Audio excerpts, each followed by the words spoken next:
We in there like swimwear.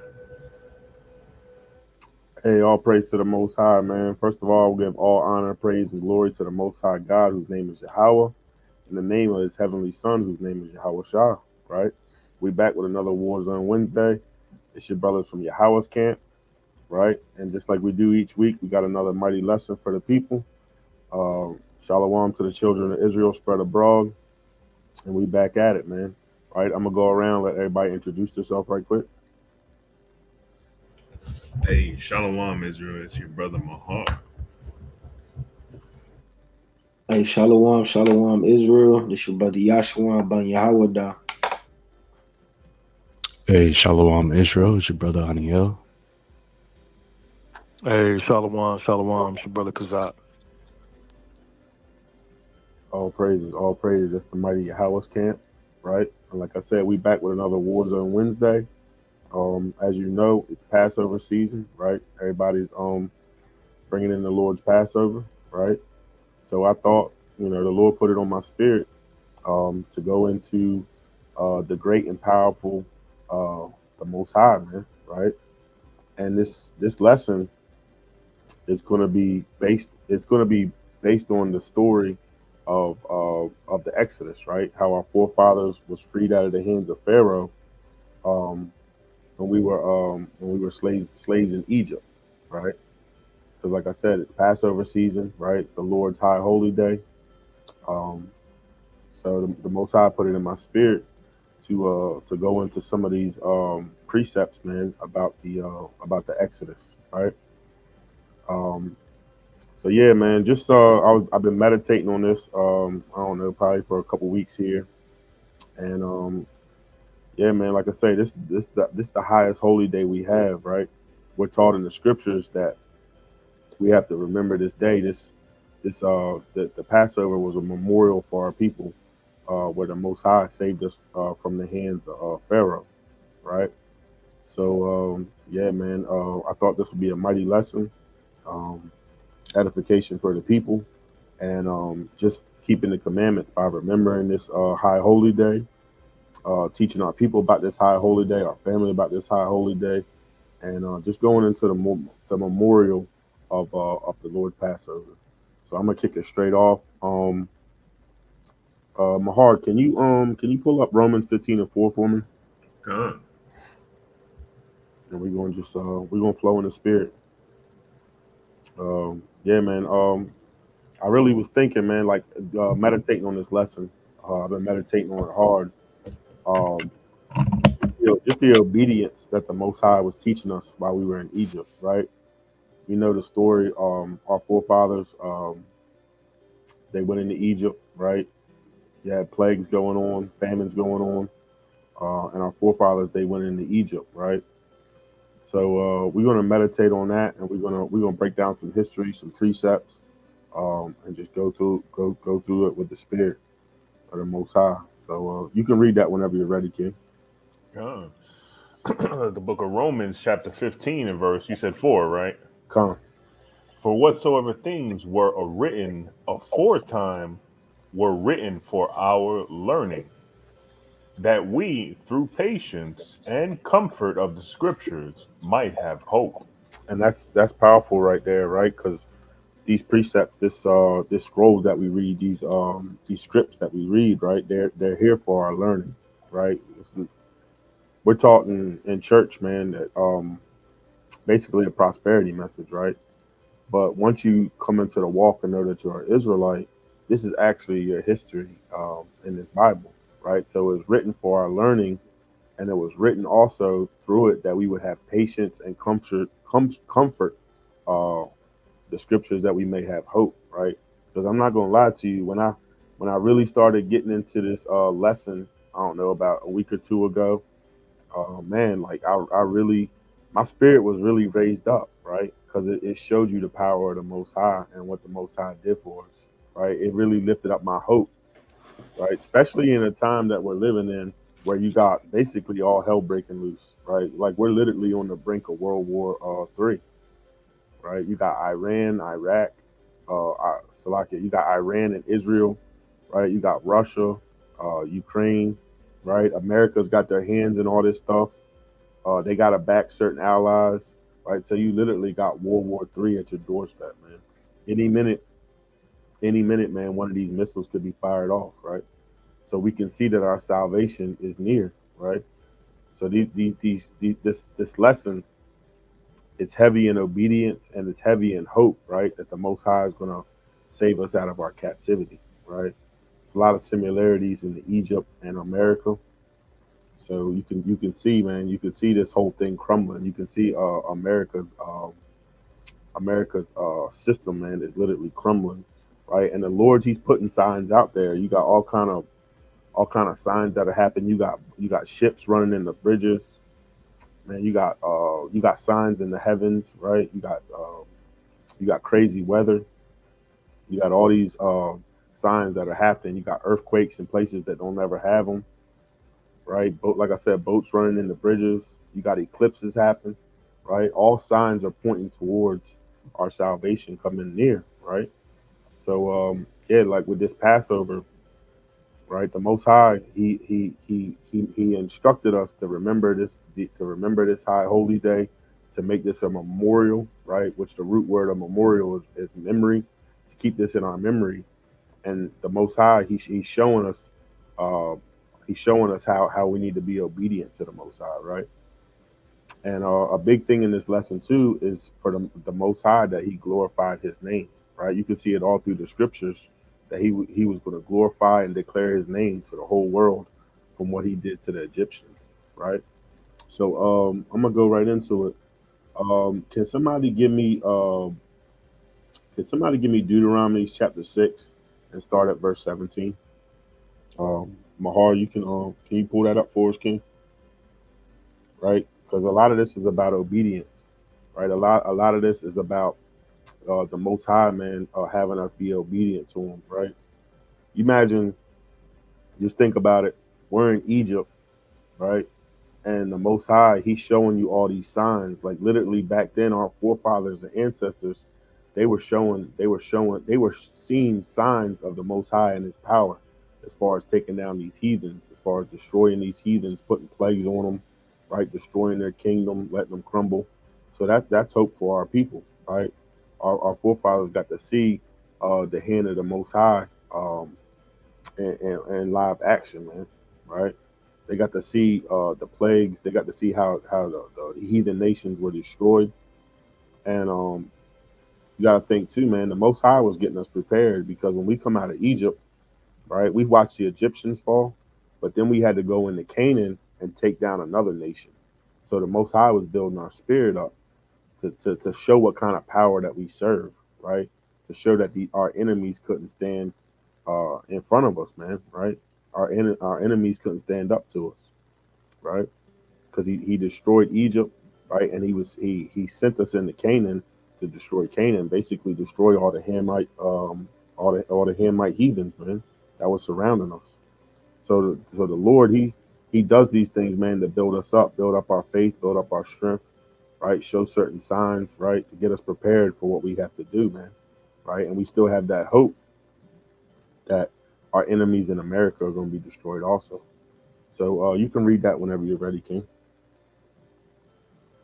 Hey, Khan, I'll I read it got you. for you. Oh, you got it? Yeah, I got you, King. Okay, Khan. This is the book of Deuteronomy, chapter 6, verse 17.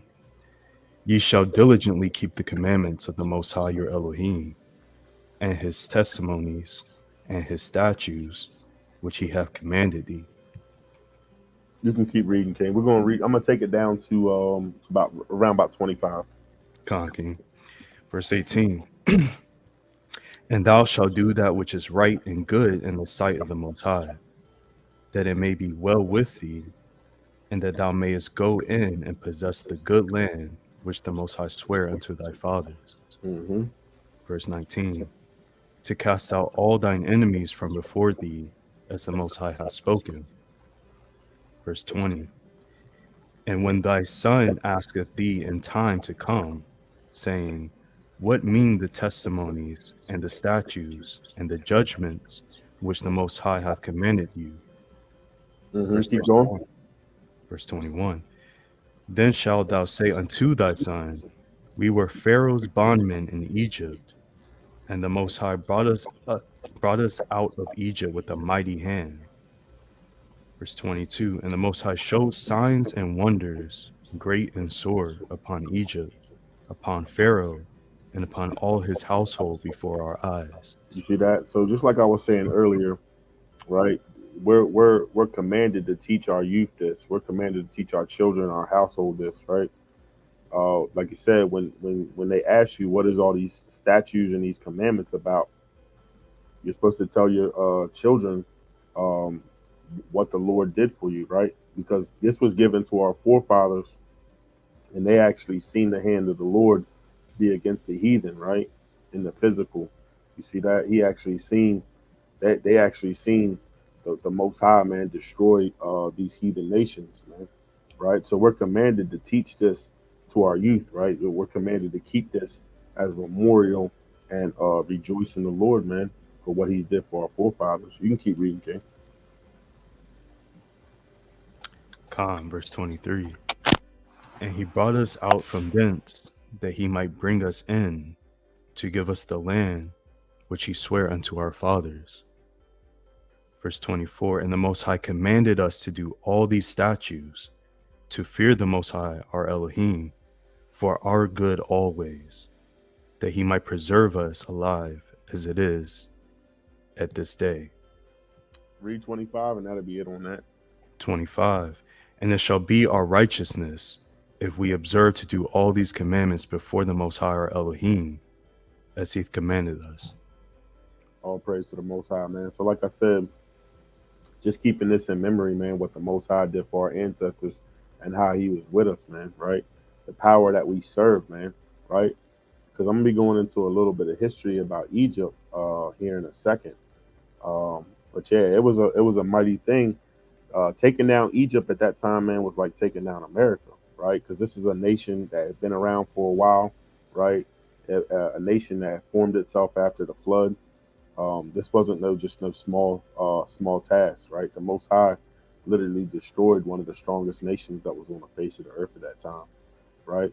So all these commandments, all this understanding, we have to pass this on to our children, right? As a memorial for what the Most High did for us. And like I said before, as we were going into the land of Canaan, the Most High showed His signs and His wonders and His power to the children of Israel, man, so they would know, right, that this ain't nothing to be played with. What kind of power they actually serve, right? That you had no problem taking down these heathens. Aniel, while you're reading, man, can you give me Deuteronomy 7 and start at verse 17, right? Because the Most High, man, he destroyed Egypt and destroyed all these heathen nations for us, and we got to keep this in our memory, man. Right? This is a high holy day that we have to remember, right? Deuteronomy 7 and verse 17. This book of Deuteronomy, chapter 7, verse 17. If thou shalt say in thine heart, these nations are more than I, how can I depossess them? You see that? And that's just going into our enemies, right? Because the Lord knew what He had set up for the children of Israel, right? He knew that there was going to be powerful nations we had to take down.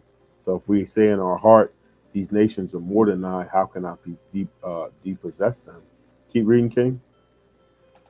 So, verse 18.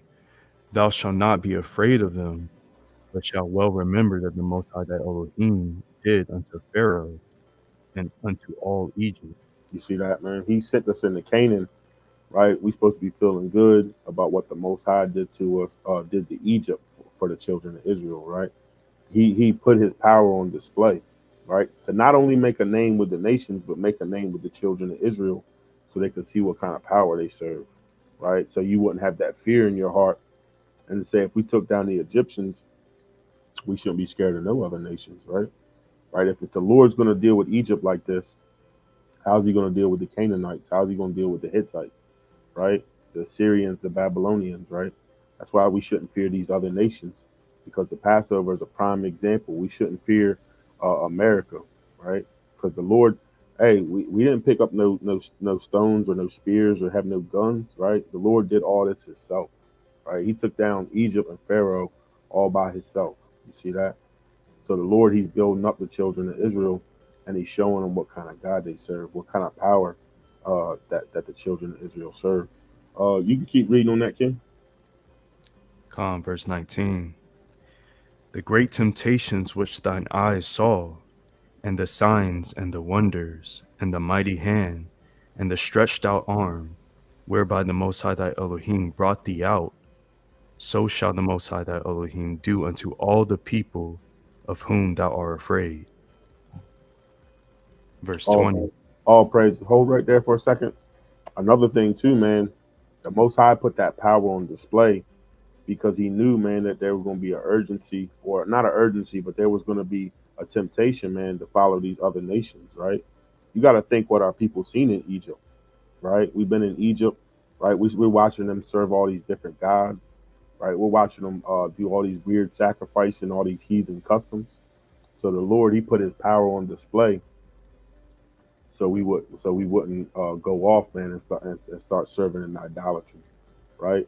What do you need to deal with these other heathen nations when you serve the power of the Most High, right? You serve the Creator of heaven and earth, right?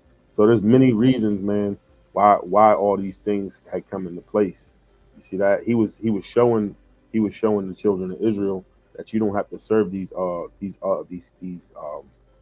heathen gods, these heathen nations, man.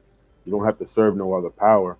You serve me, right? He made a name for himself for the children of Israel, and he destroyed the heathen at the same time. Keep reading, King. Verse 20. Moreover, the Most High thy Elohim will send the hornet among them, until they that are left and hide themselves from thee be destroyed. Mm-hmm. Verse 21. Thou shalt not be affrighted at them, for the Most High thy Elohim is among you, a mighty Elohim and terrible. You see that, man? Well, these were all lessons to teach the children of Israel. You don't have to fear these other nations, man. Look what I did to Pharaoh, right? I'm getting ready to send you into the promised land, into the land of Canaan, right? This is what kind of power you serve. You don't have to fear none of these wicked heathen nations. Keep going on that, King. Verse 22. And the Most High thy Elohim will put out those nations before thee by little and little. Thou mayest not consume them at once, lest the beasts of the field increase upon thee. Verse 23. But the Most High thy Elohim shall deliver them unto thee, and shall destroy them with a mighty destruction, until they be destroyed. Mm-hmm. We're gonna read down to 25. Verse 24. And he shall deliver their kings unto thine hand, and thou shalt destroy their name from under heaven. There shall no man be able to stand before thee, until thou have destroyed them. 25. The graven images of their gods shall ye burn with fire. Thou shalt not desire the silver, nor the gold that is on them, nor take it unto thee, lest thou be snared therein, for it is an abomination unto the Most High thy Elohim. All praise to the Most High, man. So I just wanted to kick it off to just try to bring out the memorial of the Passover, right? To just praise the Most High, man, for what he did for us in Egypt, man, right? We had Pharaoh over us as taskmasters in bondage in Egypt, man, right? So we can keep this as memorial, right? Teaching the children of Israel not to be scared of these heathen nations, right?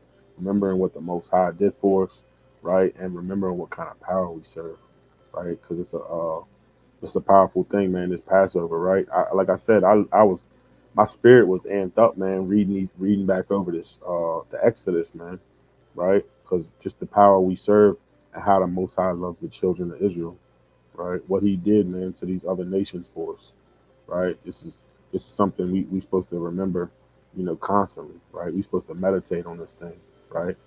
How he destroyed one of the powerfulest nations that were in the world at that time for the children of Israel. Mahar, can you pull up Judith chapter 5, and we're gonna start at verse 3. Con.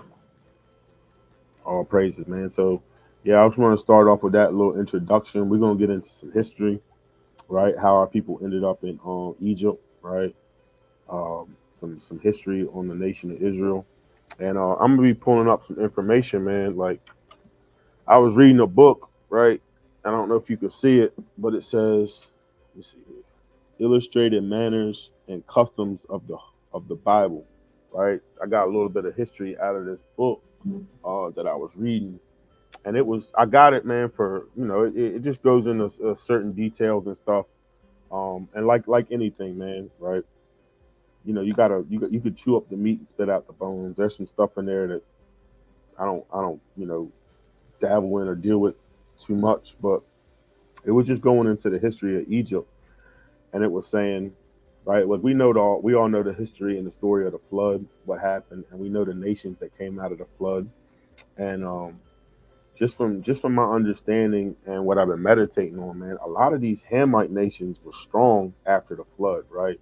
You had Nimrod rise up, right? You had the Hittites rise up, right? You had Egypt rise up. You see Ham in the beginning after the flood. You see these Hamite nations being strong nations, right? Being powerful nations. And from what that book was going into, it was saying that Egypt basically came of power about 3000 BC. So this isn't no new nation at that time. These were a strong, powerful nation. You know what I'm saying? They had been rooted and been around for a while. After the flood, they found their homeland or whatever land that they occupied, and this was a strong power. You know what I mean? They had been around for a while. Very, very similar to America. A world power at that time, heavy with trade. Agriculture, dealing in all kind of precious metals and golds. So this wasn't a small task. This was a strong, powerful nation. Um, so you can read that. Whoever wants to read that, start at verse 3. I got you, King. Huh. The book of Judith, chapter 5 and verse 3. It Hmm. says, "And he said unto them, Tell me now, ye sons of Canaan, who this people is that dwelleth in the hill country, and what are the cities that they inhabit, and what is the multitude of their army, and wherein is their power and strength, and what king is set over them, or captain of their army?" So these are a bunch of heathens, man, powwowing together, and they're getting ready to give a history of the Israelites, right? I figured this would be a smart, powerful way to start off the lesson and to get some understanding on the children of Israel and how we actually had our beginning, how we came into Egypt, and so forth. Keep reading, King. Come. It says, "And why have they determined not to come and meet me more than all the inhabitants of the west?" We're going to read down to verse 11. Come. Then said Achior, the captain of all the sons of Ammon, Let my lord now hear a word from the mouth of thy servant, and I will declare unto thee the truth concerning this people, which dwelleth near thee, and inhabiteth the hill countries, and there shall no lie come out of the mouth of thy servant. This people are descended of the Chaldeans. Right. So we know this isn't talking literally our bloodline, right? Because we know that we come out of Shem, we don't come out of Ham, right? But we know that Abraham, he lived with the Chaldeans, right? He lived in their area, right? We know that we come out of Shemitic bloodline, right? We come out of the sons of the Most High God, right? This is before we actually formed up ourselves and formed ourselves into a nation. We were basically like the sons of Shem. We were like the sons of the Most High God, right? You can keep reading. Come. And they sojourned heretofore in Mesopotamia, because they would not follow the gods of their fathers, which were in the land of Chaldea. And that's basically Abraham, right? He didn't serve the same gods his father served, right? He served the Most High God, right? He wasn't into the paganistic, uh, heathen ways that some of the other men before him served, right? So he had to sojourn out of that land. Keep reading. Come. It says, Then their God commanded them to depart from the place where they sojourned, and to go into the land of Canaan, where they dwelt, and were increased with gold and silver, and with very much cattle.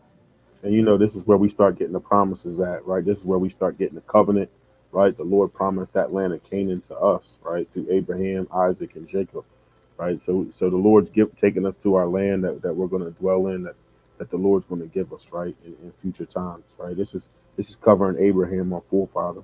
Keep going. God.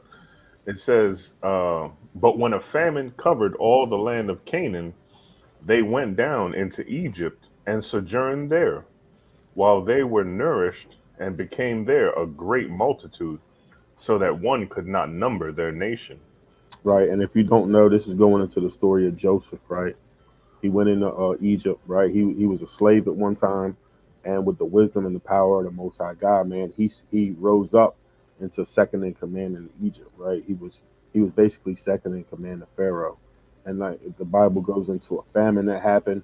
Basically, the Scripture says in Genesis 40, I believe the 41st chapter, it says that Joseph saved the whole world, right? Because a famine hit the whole world, every nation started to descend onto Egypt, right? And he had to understand it, man, to start stacking food up, start saving food, start saving resources, because there was going to be 7 years of famine, right? So Joseph, he basically saved the Egyptians, and he saved the whole world. The Bible talks about, because it says every nation was coming to him, wanting to get resources. So our forefather Joseph, he was a mighty man, and we know that Jacob, his forefather or his father, he went into Egypt also for resources, so they could also eat. Right? You read verse 11, King, and that'll be it on that. It says, therefore, the king of Egypt rose up against them and dealt subtly with them and brought them low with laboring in brick and made them slaves. Right, and just like I was going into, man, I'm not going to harping too much on the history in the beginning, but right, the scripture says that new rulers came into Egypt, right? So we're not exactly clear about what that means, right? I've heard people break down that the Hyksos ruled Egypt at that time. Um, I've heard that the Ethiopians came in because at one time they reigned over Egypt, but the Bible says that the new rulers, they didn't know of Joseph, right? So new rulers came into Egypt, and basically they didn't know what Joseph did. Because think about it, if the old pharaohs were in, they would have history and stories of what Joseph did, how he saved all of Egypt out of that famine, right? You're not just going to do them like that, right? Unless you wicked as hell, right? So Joseph, he saved Egypt from that famine, but it said that another king rose up that didn't know of Joseph, and he basically made slaves out of the children of Israel, right? So that's basically where Exodus picks up, right? This is basically how we got into Egypt at that time, right? This is how we formed ourselves, came up together, sojourned into Egypt, and started to come into nationhood, right? So let me Hey, Salakia, you could say that Joseph was stacking the bricks. calm, man. Hey, Joseph was like a savior, man. He was like he helped bring salvation, man, really at that time. You know what I mean? Because through the slave, being a slave, and then rising up in Egypt, right? Like that was powerful what Joseph did, but we know that was of the Most High, man, right? But yeah, man, like it's crazy because me and the Captain Shoe was talking about it. Like all of our captivities that we went through, we kind of brought on ourselves, right? With idolatry and things of that nature. But you really don't read what the children of Israel did to get this captivity, right? Like how did Joseph save Egypt, but then all of a sudden, man, in the next verse or whatever, we're slaves, right? We didn't really bring this captivity on us unless we're going back into what our forefathers did, Adam or the forefathers of Abraham, right? Like, did we serve that captivity for that? But that's what I was bringing out. That's what I was bringing out earlier about the Lord declaring His name in Egypt, right? Like all this is part of the Most High's plan, right? To show the children of Israel the power that they serve, right? To show them what salvation is, right? To show them to not fear the other nations, and to make a name for itself, right? Like this is still one of the biggest biblical narratives that's talked about today, right? So the Most High, man, he did that. He for sure did that, man. And a lot of these nations, man, they know this account, right, from what the Most High did, and he knows, and they know that he saved the children of Israel. So I'm gonna briefly, we're basically gonna do a little summary of the Exodus.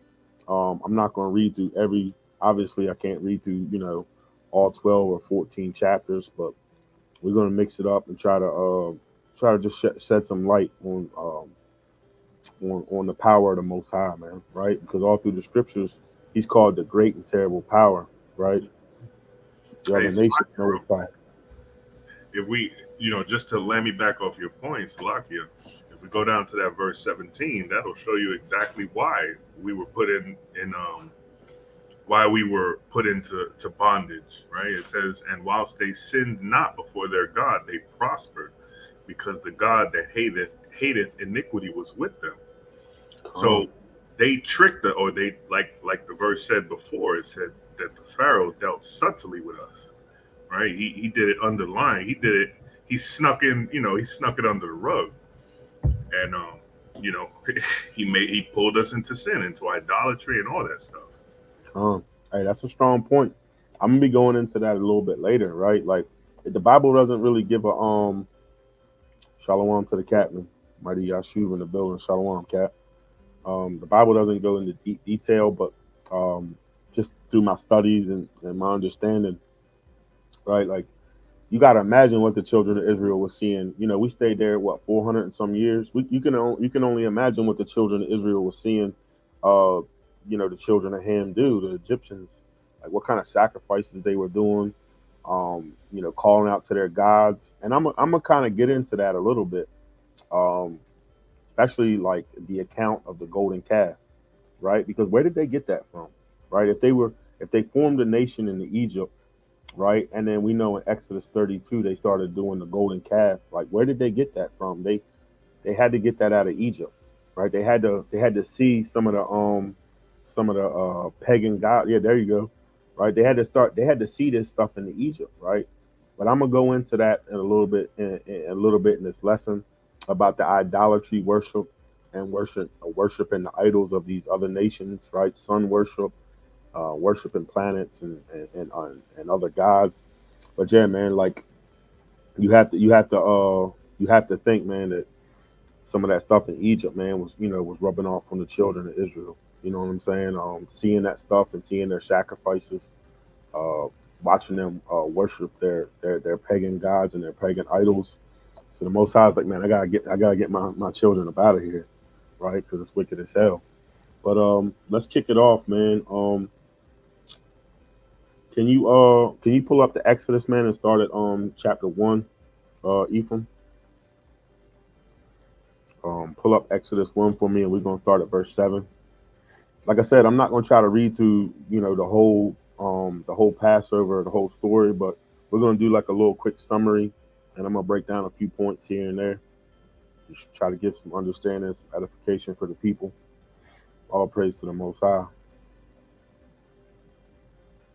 Anybody want to read that? We can start at verse 7.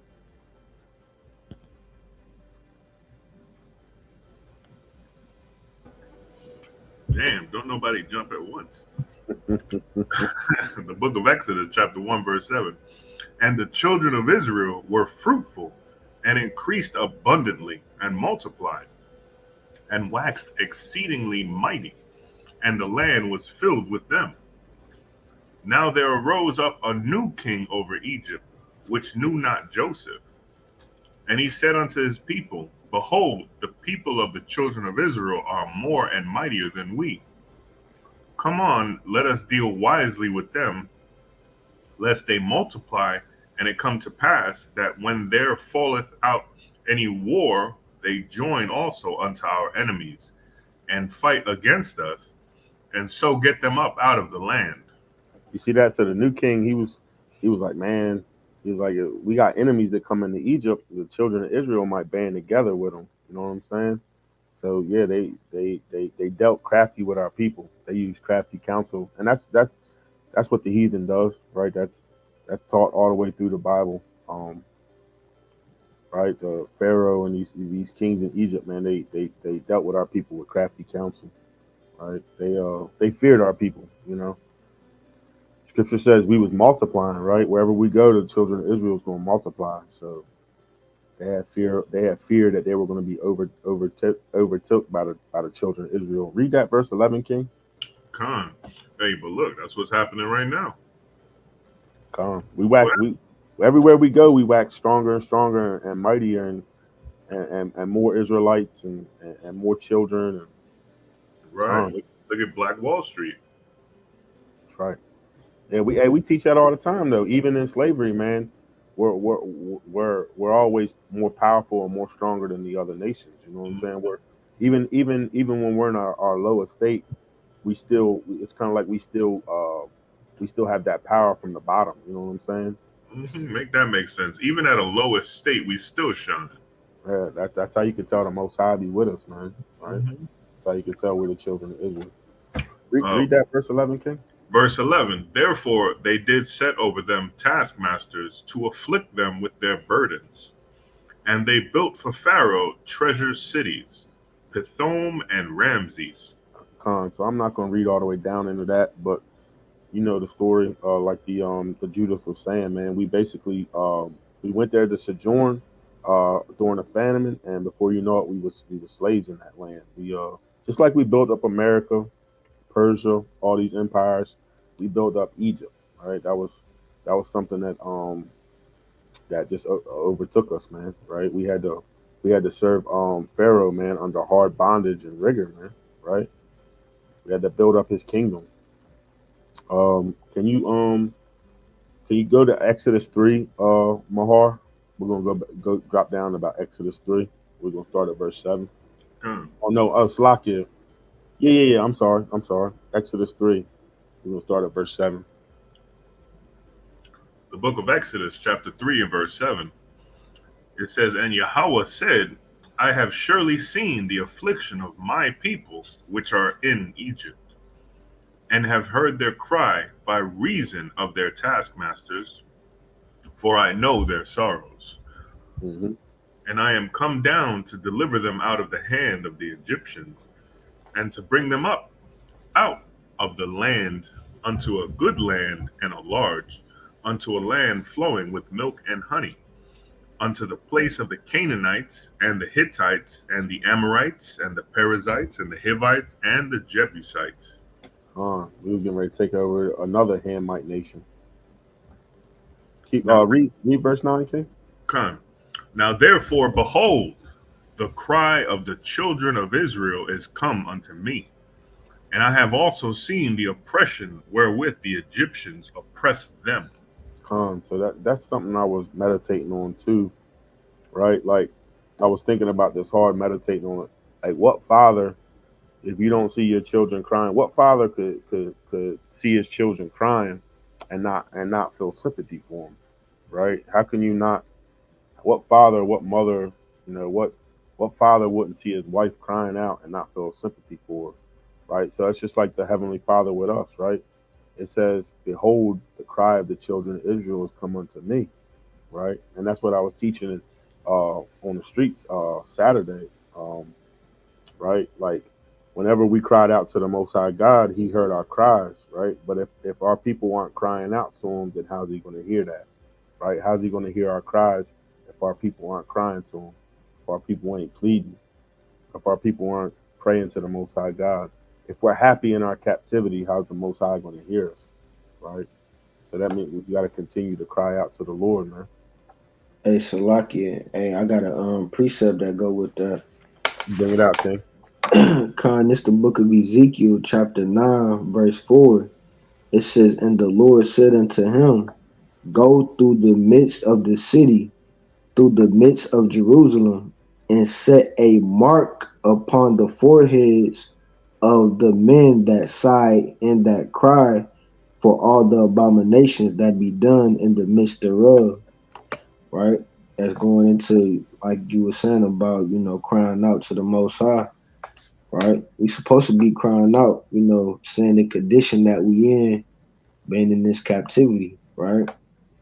Because this world is wicked, just like it was in ancient Egypt, right? The Lord said this is, spiritual Egypt, going back to that Revelation 11, because all the wickedness that they was doing in Egypt is the same thing they doing now, right? All the witchcraft, right? The sodomy, right? All the idolatry, all those things take place in America, right? Right? Having God's chosen people in captivity, right? It's the same thing that we went through during that time, right? But that was all I had on that. Con, it made me think about that First Kings 8:47, right, where he said, we were in the land of our captivity. I'm paraphrasing, but we were in the land of our captivity. We had to repent and cry out to the Most High God. But this is I'm gonna read this precept right quick. This is Baruch chapter 4, verse 27. It says, "Be of good comfort, O my children, and cry unto the Most High, for ye shall be remembered of him that brought these things upon you. For as it was Salakia, for as it was your mind to go astray from the Most High, so being returned, seek Him 10 times more." So it's all through the scriptures, right? We have to cry to the Most High God, man, especially when we're, the conditions our people are in, right? We're in these bondage and these slaveries, and we gotta watch these heathen nations do all kind of sorcery and witchcraft and wickedness in their kingdom, man, right? We weren't we weren't we weren't made to be slaves, man. We were made to be kings and priests and rulers, right? But yeah, we're gonna be going into that a little bit also, man. Right? Our people got to cry out to the Most High God, man. Right? Because that's how we're gonna get salvation, right? But like I said, if we ain't crying out to the Most High God, how's He gonna hear our cries, right? If we're just happy in Babylon, in Egypt, and Rome and Greece, and wherever our people are spread out, how's the Most High going to know, man, that we need salvation, right? So But locking. go ahead, King. No, that's powerful because, like we just brought out in Ezekiel, he said he gonna set a mark upon those that sign that in that cry. Con. You see that? Hey, Yeah, and man. also instead, what they do is they cry for Nicki Minaj. Yeah, and it's crazy too, man, because America and all these heathen nations, man, they try to teach our people, man, that this isn't a slavery, that we're all being accepted. You teach that feminist equality movement, and we're all, it makes you subtile, it makes you weak, man, to the conditions you're in. So it's definitely crafty counsel, because now they got you thinking that you're not even a slave, man, right? But where's our army, man? Where's our might, right? Where's the money with our faces on it, right? Where's our army at, right? Where's our nation at, right? I mean, it's spiritual because it's just like the time of Egypt, right? We just building up this kingdom for Pharaoh, right? We just building up their kingdom so they can, live on these golf courses and have these exotic homes. And, they don't do nothing, but we do all the work, and we just get, we get very little while they enjoy their kingdom, man, right? So just going off of that, man, we had to cry out to the Most High, man, and remember these things, man. Remember the days of old, not get caught up in wanting to serve Pharaoh and continuously being slaves, right? But Ephraim, can you go? Can you pull up Exodus 6, man? Con. Go to Exodus 6 and start at verse 1. All praise to the Most High, man. This is when you start to see. This is when you start to see our forefather, the mighty Levite. He comes in, you know, Pharaoh, man. I'm not the story's too long for me to touch on every topic, but I'm gonna try to do a good summary on it. And we know Moses, man. We know that Pharaoh, he was killing the firstborn of our people, and we know Moses was one of them. And we know he was took in by Pharaoh's, I believe it was his daughter or one of his family members. And yeah, he was basically raised up like an Egyptian, right? But we know the Most High, he called on Moses, man, to be to be help to be a savior for our people, right? We all know the story of Moses and how the Most High chose him to free our people out of the land of Pharaoh. But you can read that whenever you're ready, King. Con. It's the book of Exodus, chapter 6, and verse 1. It says, Then Yahweh said unto Moses, Now shalt thou see what I will do to Pharaoh, for with a strong hand shall he let them go, and with a strong hand shall he drive them out of his land. Con, I'm gonna have you read down to verse 3. Con. It says, And God spake unto Moses, and said unto him, I am Yahweh, and I appeared unto Abraham, unto Isaac, and unto Jacob by the name of God Almighty. But by my name Yahweh was I not known to them. You see that? So the Most High is revealing his name to the children of Israel, right? He's getting Moses suited up and booted up, man, to go ahead and take care of this thing, right? To go up to Pharaoh, man, right? We're getting ready to get salvation for our people, right? The Most High did it. He used Moses as a vessel, right? The saying, man, let my people go, right? Because Moses, man, he was a powerful brother, right? Says he was a meek brother, but he was powerful, man, right? It's a powerful forefathers of our people, man. The powerful tribe of Levi. Can you drop down to 5, King? Read 5 for me, right quick. Con. It says, And I have also heard the groaning of the children of Israel, whom the Egyptians keep in bondage, and I have remembered my covenant. You see that the covenant was made to our forefathers Abraham, Isaac, and Jacob, right? The Lord said that was going to be an everlasting covenant, man. So he remembered the covenant he made with our forefathers, and he heard the groaning of the children of Israel, just like we was going into, right? Our people crying out, right? Just like today, building up these kingdoms of these heathens, right? And the Most High wasn't having that, man, right? The Most High seen his children, man, in bondage. He said, man, I got to get them up out of there, right? I get them to this promised land that he promised our forefathers Abraham, man, right? Land flowing with milk and honey, right? Yeah, we had to take down these Hamite nations, right? We had to take out these heathen nations, and with the strength of the Most High, man, that's what we get ready to get into. Can you drop down to chapter 7, King, and start at verse 1? Con. The book of Exodus, chapter 7, and verse 1. It says, And Yahweh said unto Moses, See, I have made thee a god to Pharaoh, and Aaron thy brother shall be thy prophet. And that's what we was going into earlier, just like the brother Mahar was bringing out, right? Even when our captivity, man, we like a god to these other nations, right? Going into Psalms 82 and 6, right? Lord said, we're like gods on the earth, man, and not the Most High God, but we're like gods, man, right? We're like many gods, right? We're not the Most High God, right? But we're gods on the earth, man, right? And that's what the Most High did with Moses, right? He said he was going. It's Salakia. It says, "See, I have made thee a god to Pharaoh, and Aaron thy brother shall be thy prophet." You see that? So he was raising up the children of Israel at this time to rule over these other nations, man. Right?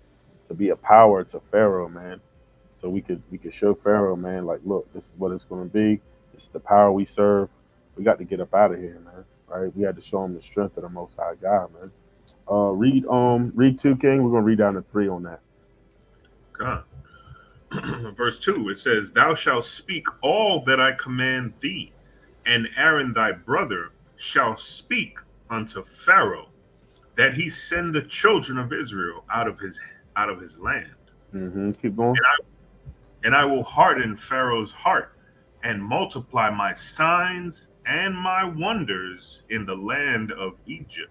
You see that? And this is where you start getting into these plagues, right? The Most High said he was going to bring plagues to Egypt, man. And like I said, this was a strong nation at this time, man. Strong in trading and merchandise, and had slaves, and basically like a mirror image of America, man. Right? Lived off the river, man, where they could, they had agriculture and farming. So this was a powerful heathen nation at that time. But the Most High, man, he showed them who the true power was, right? Go down to verse 19, King. Con. Verse 19. It says, And Yahweh spake unto Moses, say unto Aaron, Take thy rod, and stretch out thine hand upon the waters of Egypt, upon their streams, upon their rivers, and upon their ponds, and upon all their pools of water, that they may become blood, and that there may be blood throughout all the land of Egypt, both in vessels of wood and in vessels of stone. Keep going. And Moses and Aaron did so. So Yahweh commanded, and he lifted up the rod and smote the waters that were in the river, in the sight of Pharaoh, and in the sight of his servants. And all the waters that were in the river were turned to blood. You see that? So the Most High, man, he's just beginning just to start to show his power, man, right? Through Moses and Aaron, turning a river into blood, killing off their fish, right? So they can't fish in the river, right? Just starting to bring plagues on the Pharaoh, man, to show him what kind of power, man, he's dealing with, right? Read 21, King. Con, verse 21, it says, And the fish that was in the river died, and the river stank, and the Egyptians could not drink of the water of the river, and there was blood throughout all the land of Egypt. Right, like I said, man, he's starting to put these plagues on them. And you know what's crazy? You go back, you go down in the chapter. We're not going to read, like I said, our time is limited, so we're not going to try to read every part of it. We're just going to give a good summary. But you know, like Pharaoh had wise men and sorcerers and magicians to try to mimic some of the things Moses and Aaron was doing. But we know, man, like we're not supposed to be dealing in, as far as the children of Israel, we're not supposed to be dealing with like divination and sorcery and stuff like that. Now the Most High, he'll show his power, and you know what I mean, we can have spiritual powers and stuff like that, but we're not supposed to be dealing in all this wicked magic and all these things that Pharaoh and his servants was dealing with, right? Our power comes from the Most High God, man. We can't be dealing in all kind of sorcery and enchantments and all kind of wickedness that these other nations deal with. But yeah, you're starting to see these plagues kick off, and what the Most High is doing, man, to bring Pharaoh's kingdom down. Let's go into start at verse 8. Start at chapter 8, Mahar. Like I said, I'm not going to read through all these plagues and every single one of them, but we're just trying to get an understanding of what's going on. The book of Exodus, chapter 8, and verse 1. And Yahweh spake unto Moses, Go unto Pharaoh, and say unto him, Thus saith Yahweh, Let my people go, that they may serve me. Mm-hmm. And if thou refuse to let them go, behold, I will smite all thy borders with frogs. Right. And the river shall bring forth frogs abundantly, which shall go up and come into thine house, and into thy bedchamber, and upon thy bed, and into the house of thy servants, and upon thy people, and into thine ovens, and into thy kneading troughs. Right. So the Most High, man, he's just showing his power, man, in the land of Egypt, man. He's messing with their water. He's messing with their water supply, right? He's bringing all kind of animals on them, right? He's just showing the beginning of the strength of his power, man, right? Just to stir up stuff, just to put a little thorn in these Egyptian side. And like I said, they had magicians and stuff like that trying to imitate the power of the Most High God, man. But that only took them so far, right? That only took them so far in this thing. Can you drop down to verse 15, King? Okay. Verse 15, it says, But when Pharaoh saw that there was respite, he hardened his heart, and hearkened not unto them, as Yahweh had said. Mm-hmm. Keep going on that. And Yahweh said unto Moses, Say unto Aaron, Stretch out thy rod, and smite the dust of the land, that it may become lice throughout all the land of Egypt. You see that? So the Most High, man, like I said, he's just bringing plagues, man, on these people, man. Just slowly starting to crumble their kingdom. And really, it's like symbolic for America because you're really starting to see America crumble, right? You're starting to see the dollar bill fall. You're starting to see inflations, right? You're starting to see plagues hit America, man, right? You got the American, so-called American white man is turning effeminate, right? Nobody wants to join the military, right? Uh, the women want to rule over the men in this country, right? You seeing them just it's very symbolic for America crumbling, right? You seeing certain things happening, right? People's not trusting America, trying to wage war on it, right? Not using their dollar bill. Inflation's at an all-time high. So the Most High, man, he's just showing his power, right? He's slowly starting to take Pharaoh down. Read on verse 19. Khan, can you hear me? Yeah, come loud and clear. Okay, log in. I was changing to my microphone. Yeah. Uh, verse Nah, 19. you good. Okay. Then the magician said unto Pharaoh, "This is the finger of God. Hey, what the Bible say? This is the finger of God." Hey, them that it shows you, man. Them servants, they're starting to see, like, man, this is crazy right here. They call it the finger of the Most High God, right? Keep reading. And Pharaoh's heart was hardened, and he hearkened not unto them as Yahweh had said. And yeah, man, like that's another thing. The Most High, man, he kept hardening Pharaoh's heart, right? As these plagues would happen, he would he's ba- the way I read it and understand it, he's basically playing Pharaoh like a fiddle, man. He's just literally playing with him because the minute Pharaoh starts to see stuff different, he just keeps hardening his heart, right? So he can keep putting these plagues on Pharaoh, man, right? One minute he feels some relief, then he wants to harden his heart back up, right? So he's literally just destroying Pharaoh, plague by plague, man, right? Go into drop down to chapter 9, Mahar. Khan. Start at verse 3. The book of Exodus, chapter 9, and verse 3. Behold, the hand of Yahweh is upon thy cattle, which is in the field, upon the horses, upon the asses, upon the camels, upon the oxen, and upon the sheep. There shall be a very grievous murrain. Read verse 4 for me.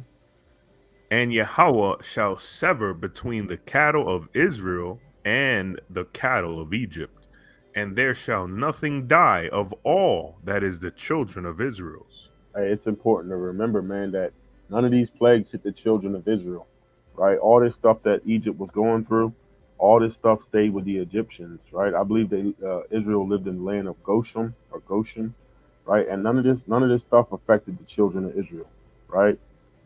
They lived in the area of Egypt, but all this stuff was just subjugated to the Egyptians. We didn't have to deal with these plagues, even though we live nearby these heathens, man, right?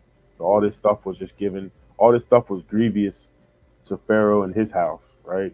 The children of Israel didn't have to deal with none of this stuff, right? We didn't have to lose any cattle or any of these other plagues that came upon us, right?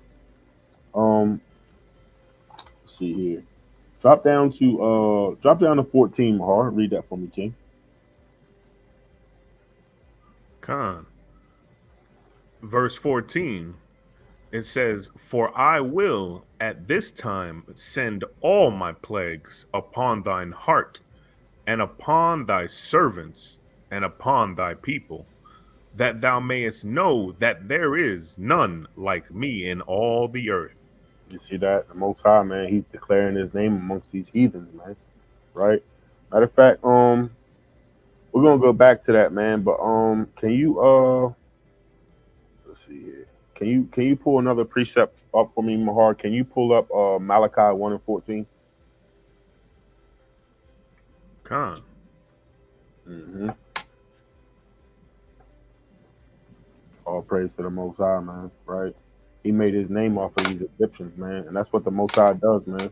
Making his name, declaring his name, man, from taking kingdoms down, man, destroying these heathen kingdoms. You can read that whenever you're ready, King. Yeah, I I could. got it. Oh, go ahead.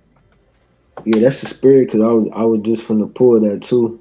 All praise. But this Malachi 1:14, it says, "But cursed be the deceiver, which hath in his flock a male, and voweth and sacrificeth unto the Lord a corrupt thing. For I am a great king, saith the Lord of hosts, and my name is dreadful among the heathen." All praise to the Most High, man.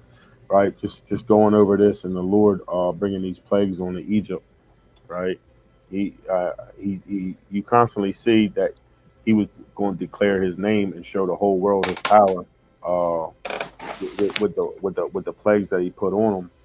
And amongst these heathens, man, he said his name is dreadful, right? And even with our people, man, they think, they think the Most High, man, he's we know the Most High is just, man, right? But when we think about evil, and we think about like bad, so-called bad things happening to the earth, man, like the Most High does all these things, right? He says, "I create evil and I create good," right? So like the precept says, "My name is dreadful among these heathens," right? Hey, They hey, go ahead, King, Salaki, I got a precept. bring it out. This the book of Sirach, chapter 10, verse. I'm gonna start at 14. It says, "The Lord hath cast down the thrones of proud princes, and set up the meek in their stead. The Lord hath plucked up the roots of the proud nations, and planted the lowly in their place. The Lord overthrew countries of the heathen," and that's what you're going into, right? During the time of the Exodus, the Lord overthrew Egypt, which at that point in time was a great nation, right? It says, "The Lord overthrew countries of the heathen and destroyed them to the foundations of the earth. He took some of them away and destroyed them, and have made their memorial to cease from the earth." Because if you really look at it, even historically, after the Exodus, Egypt was never the same after that. That's right. Like you still had other, dynasties, that happened in Egypt, but it was never the same world power as it was, before the time of the or after the time of the Exodus. Yeah, like that book that I was showing, the illustrated manners and customs of the Bible. It was really going into how powerful Egypt was at that time. Like I said, heavy in merchandise, trade, agriculture, right? Bringing slaves in, building up. I mean, you see during that time what kind of so-called monuments they were building, right? All those uh, pyramids and all kind of statues, and right, like Yashawan was saying, right? It's very similar to America. We know America's, quote unquote, worldly strong nation, right? So Egypt at that time, there was a powerful nation at that time. I got a couple of precepts I want to read. This is the book of Psalms, chapter 99, verse 3, and it reads, "Let them praise thy great and terrible name, for it is holy." Right? Like the scripture says, man, the Most High, man, his name is great and terrible. You know what I mean? And he's showing it. He's showing it. He's showing it in this account that we're going through. Right? The biblical narrative, man. Right? Our people got to actually understand what kind of God they serve, man. Right? The Lord's about a just balance. Right? So he can't let wickedness just go on and on like this. You know what I'm saying? He has to be balanced, man. The Most High, he said, a false balance is abomination. Right? So, the Lord is just, right? As a man sows, he's going to reap, right? And we know Egypt at that time, they were sowing a lot of wickedness on the earth, man, right? Praising all kind of false idol gods, and having his children, man, the children of Israel in bondage. I got another precept. This is the book of Sirach, chapter 43 and verse 29. Right? It says, "The Lord is terrible and very great, and marvelous is his power." Right? Yeah, man. The Most High is not about a bunch of games, right? And we're gonna get into it.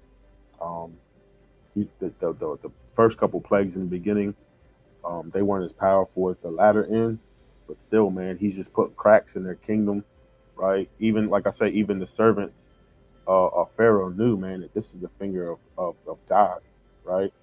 So they knew about the Most High God, then, right? We know Noah had, we know Most High, he was Noah was serving the Most High God. So Abraham was serving the Most High God, right? It's just these other wicked kingdoms, they start making gods of their own, man, right? But just going on, just continuing on that. Mahar, where we stop at on that Exodus?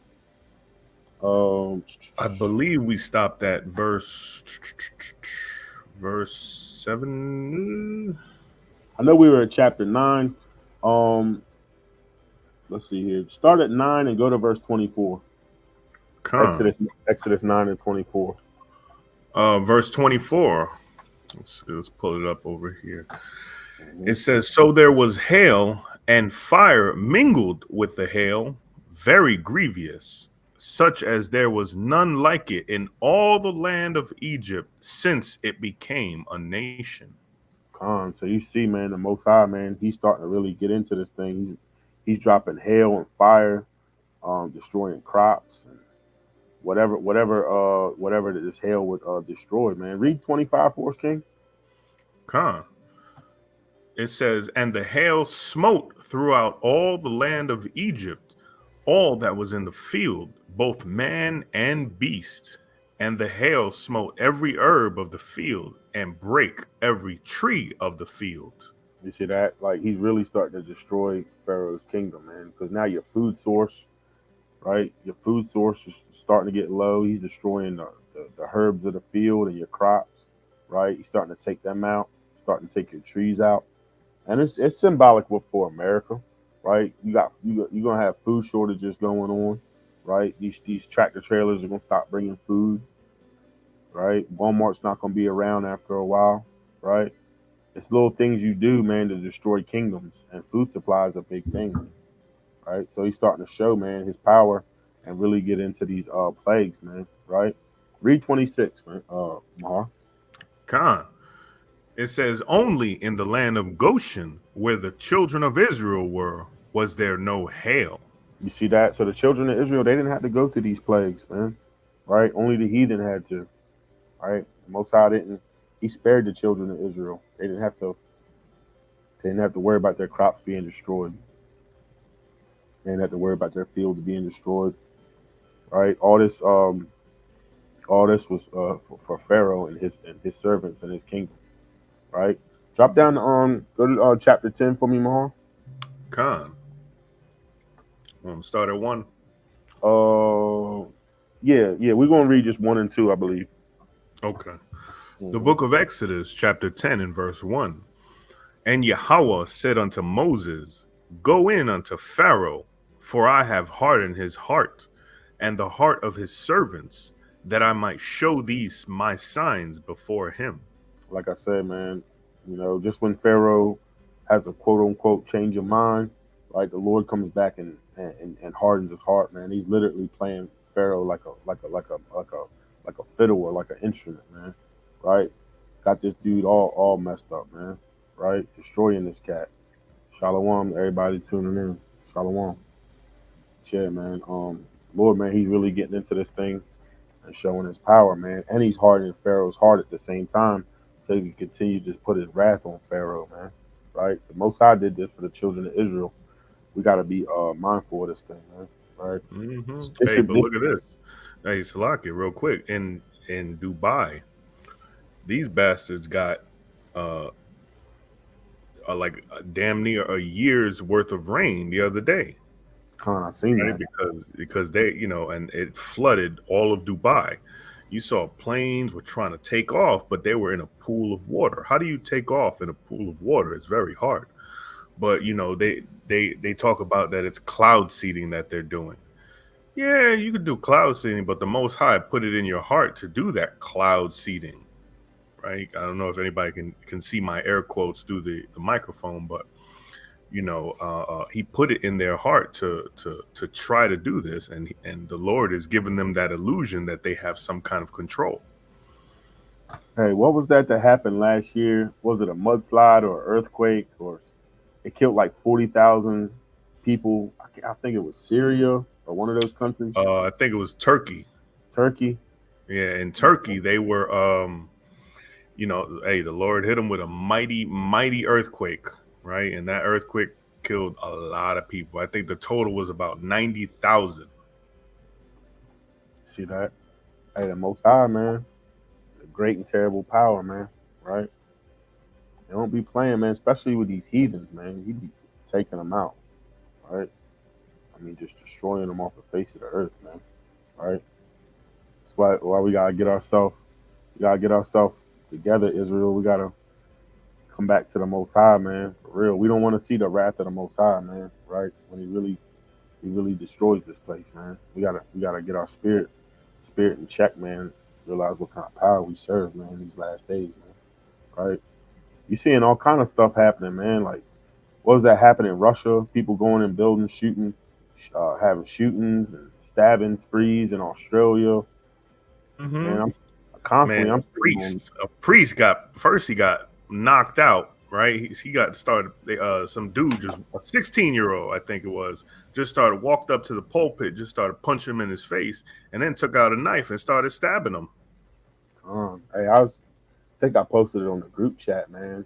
But like in Chicago, man, they said it was like a party or something during the weekend, and like all these kids got shot up. A bunch of people got shot, shooting little kids up. Like, man, it's like all hell breaking loose out here, man. For real. It's like judgment happening every hour, man. You know?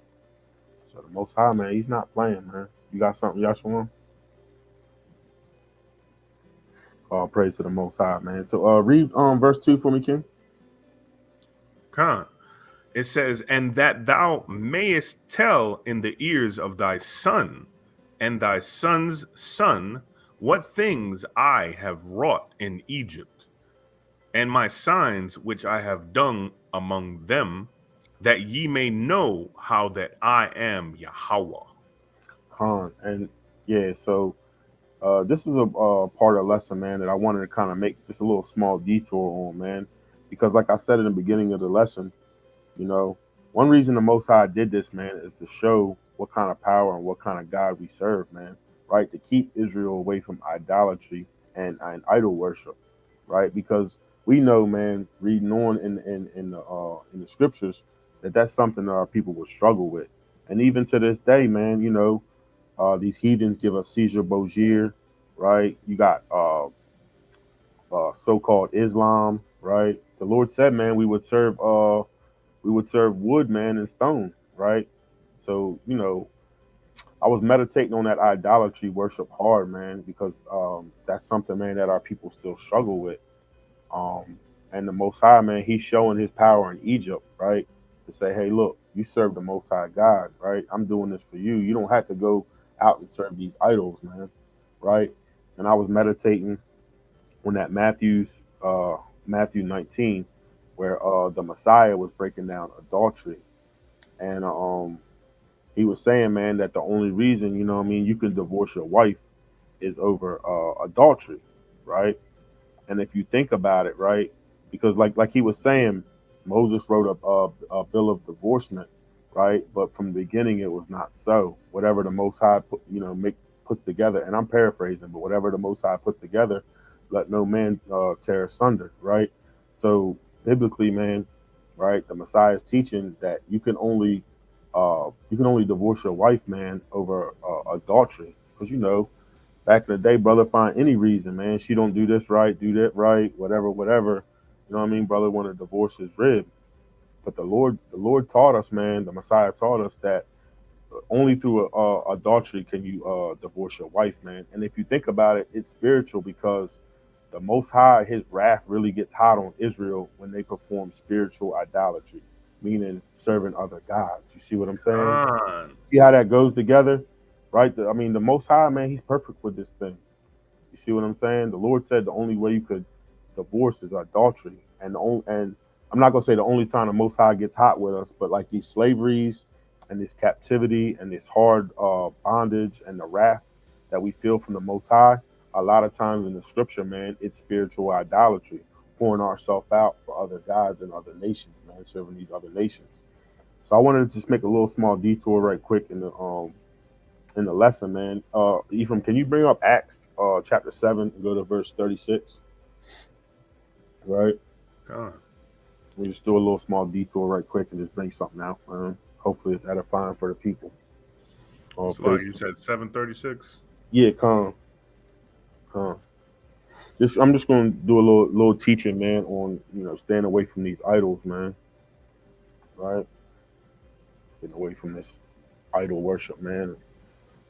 You seeing, man, in this Exodus, man, the power that we serve, man, how the Most High, man, destroyed nations for the children of Israel, right? So we just gotta know what kind of power we serve in these last days.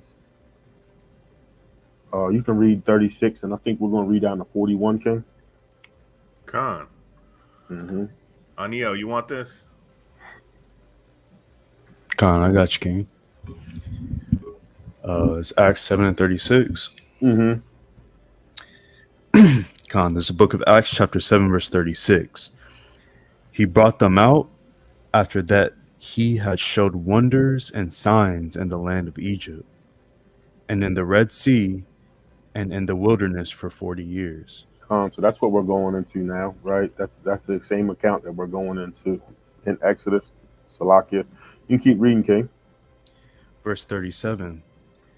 This is that Moses, which said unto the children of Israel, a prophet shall the Most High raise up unto you of your brethren, like unto me, him shall ye hear.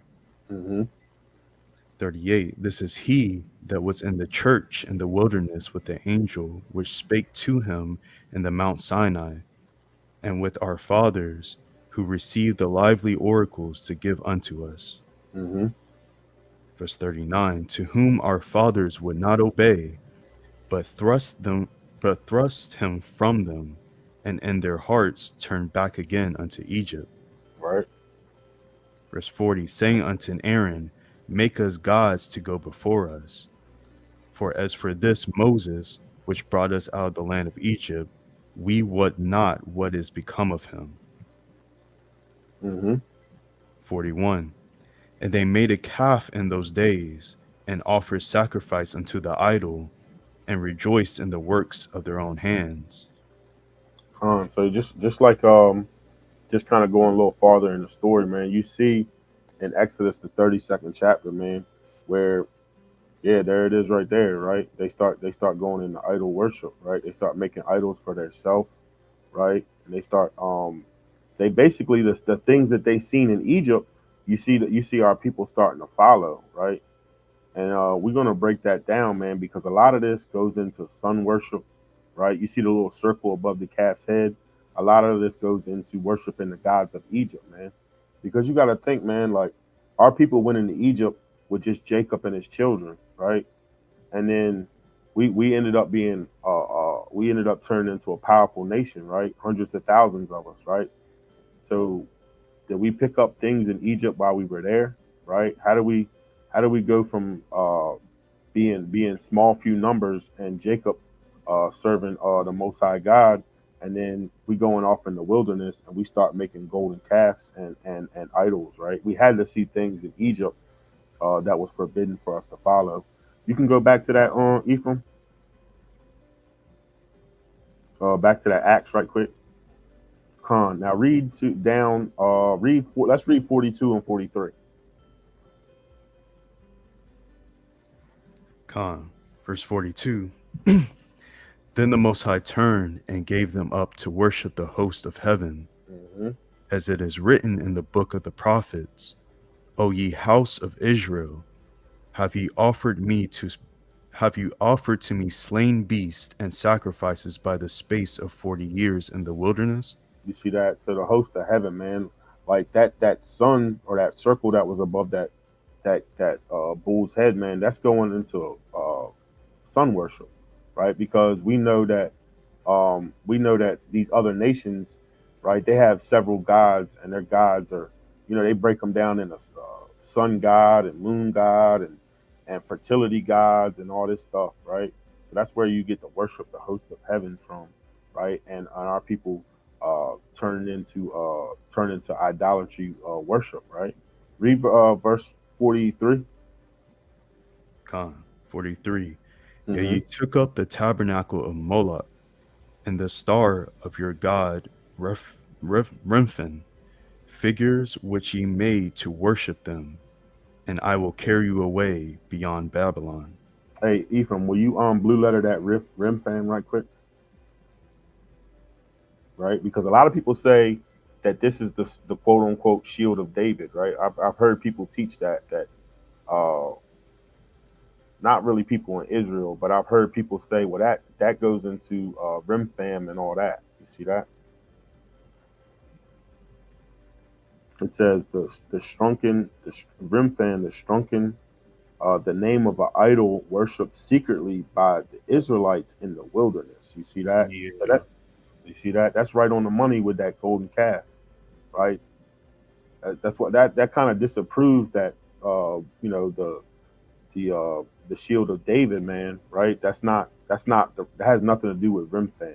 You see what I'm Right. saying? Hey, lock it real quick. So also, they talk about the circle, right, or the star.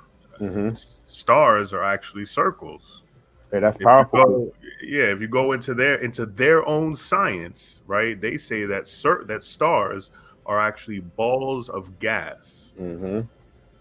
That's powerful because I was getting ready to go into that, the wisdom of Solomon. But can you go? Matter of fact, you don't even have to go down. Can you read that Strong's definition right quick? Right there at the end, Mahar. Con. It says by incorrect transliteration for a word of Hebrew origin, Remfram, an Egyptian idol. A what idol? An Egyptian idol. You see that? So these are the customs and traits that our people were picking up, leaving out of Egypt, right? Hey, Salakia, look at that. When you go into the root word of it for Chiyun, it means an image or a pillar, right? Mm-hmm, Probably a statue of the Assyrian Babylonian god of mm-hmm, the planet Saturn.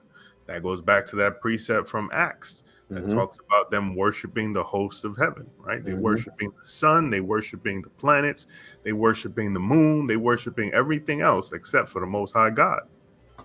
And what I was always taught was Shin or Chayun or whatever, and that other god that we were going into, they're actually the same gods, right? Like all these gods are the same. It's just different nations have different names for them. You see that? So you got New Testament names for them, then you got Old Testament names for them, and that's crazy because I was getting ready to go into Amos about that. So yeah, the spirit's flowing because these are all the same quote unquote idol gods, man. Yup. These are quote unquote all the same idol gods that our people learned out of Egypt, man. Right? That just debunks that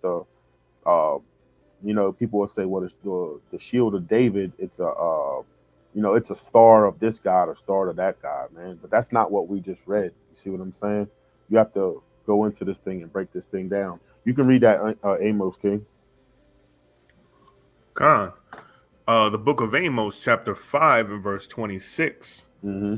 It says, but ye, as a matter of fact, now that I'm looking at it, if you look at the precept before that, Acts is just reiterating the same exact precept. You see It that? says, have ye offered unto me sacrifices and offerings in the wilderness 40 years, O house of Israel? That's literally what Aniel just read.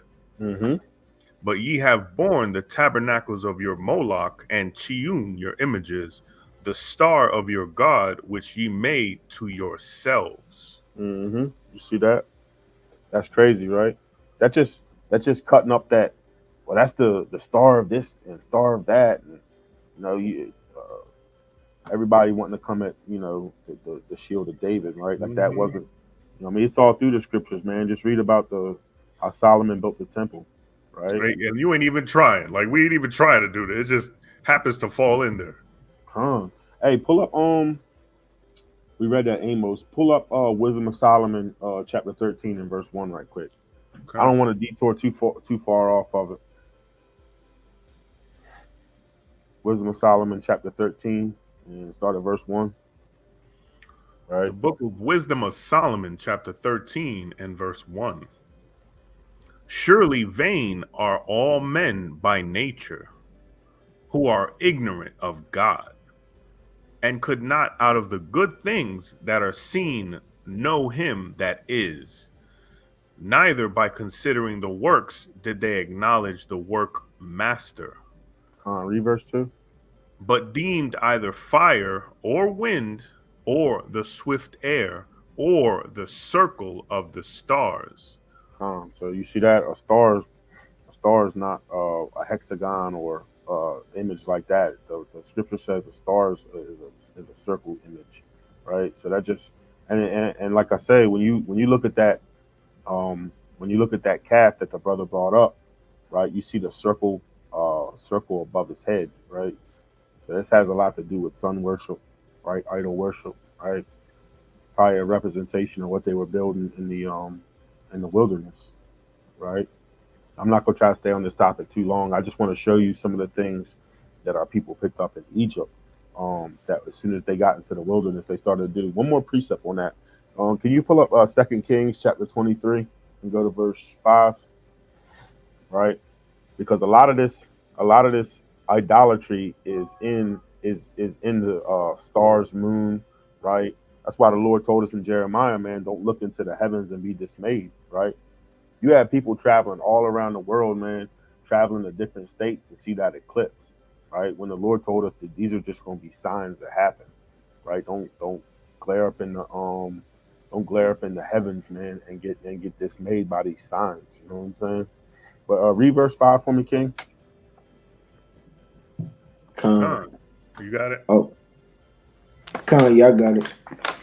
All right, this 2 Kings 23 and 5, and he put down the idolatrous priests whom the kings of Judah had ordained to burn incense in the high places, in the cities of Judah, and in the places round about Jerusalem.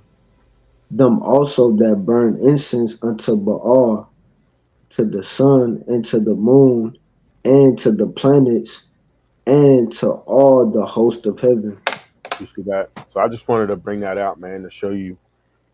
First of all, debunk the shield of David being the star of this God and that God. That clearly proved that's not what that's going into, and also show you, man, that the idol worship was a lot of times, man, our people looking into the heavens, man, and starting to worship the creation and over top of the Creator. You see what I'm saying? Hey, Salaki, if I may add fuel to this fire, if we go into the Christian church, right? What's their new day of worship? Sunday, right? Well, when you look into the etymology of Sunday, let's break it down. The name Sunday, the day of the sun, is derived from Hellenistic astrology, where 7 planets known in English as Saturn, Jupiter, Mars, the Sun, Venus, Mercury, and the Moon each had an hour of the day assigned to them. And the planet which was regent during the first hour of any day of the week gave its name to that day. During the first and second centuries, the week of 7 days was introduced into Rome from Egypt, and the Roman names of the planets were given to each successful day. So, Sunday is literally the sun's day, right? And it says here that they gave an hour was assigned for each planet. Well, Esau gave you 1 day to worship the sun for him. Hey, I see it all the time in my kids' cartoons, man. right? Like you got to be careful that some of these subliminal messages Disney and all these people put in it, because the kids will be watching a cartoon, and before I know it, the son's talking. Son's got eyes and a mouth, and it's looking down at the at things in the cartoon talking. Yeah, man. That's why when you see them images of Caesar Borgia, they always got a round circle above his head. You know what I'm saying? That sun worship is bad, man. Like it's always been around. You know what I mean? Right? Worshiping the creation instead of the creator. So lucky, even going back to Egypt, I believe they had a sun god. I think his name was Amun Ra or something like that. Mm-hmm. Going back to Egypt. Yeah, these are, man. This Passover and this Exodus is heavy, man. Because the Most High is showing you. You imagine you're literally seeing plagues being brought up on the Egyptians, and still, man, like our people wanted to go off and make their own gods. The Lord's literally showing you the strength of His hand against these heathens, and our people they want to hold on to the customs of the heathen. But like the scripture says, man, there's nothing new under the sun. You know what I'm saying? That stuff still Right. goes on to this day. Right. Hey, Captain Shuv on the scene. Shalom, Cap. Yabashim Yashabakata. Hey, So shalom, shalom, shalom. Yabashim Yashab Rakadam to the Akim and the Aqua. Hey, shalom to the Israelite community. Shalom, shalom. Hey, what's going on, brothers? Shalom, cat. Y'all Bashim Yashab Barakatah. Hey, Praise.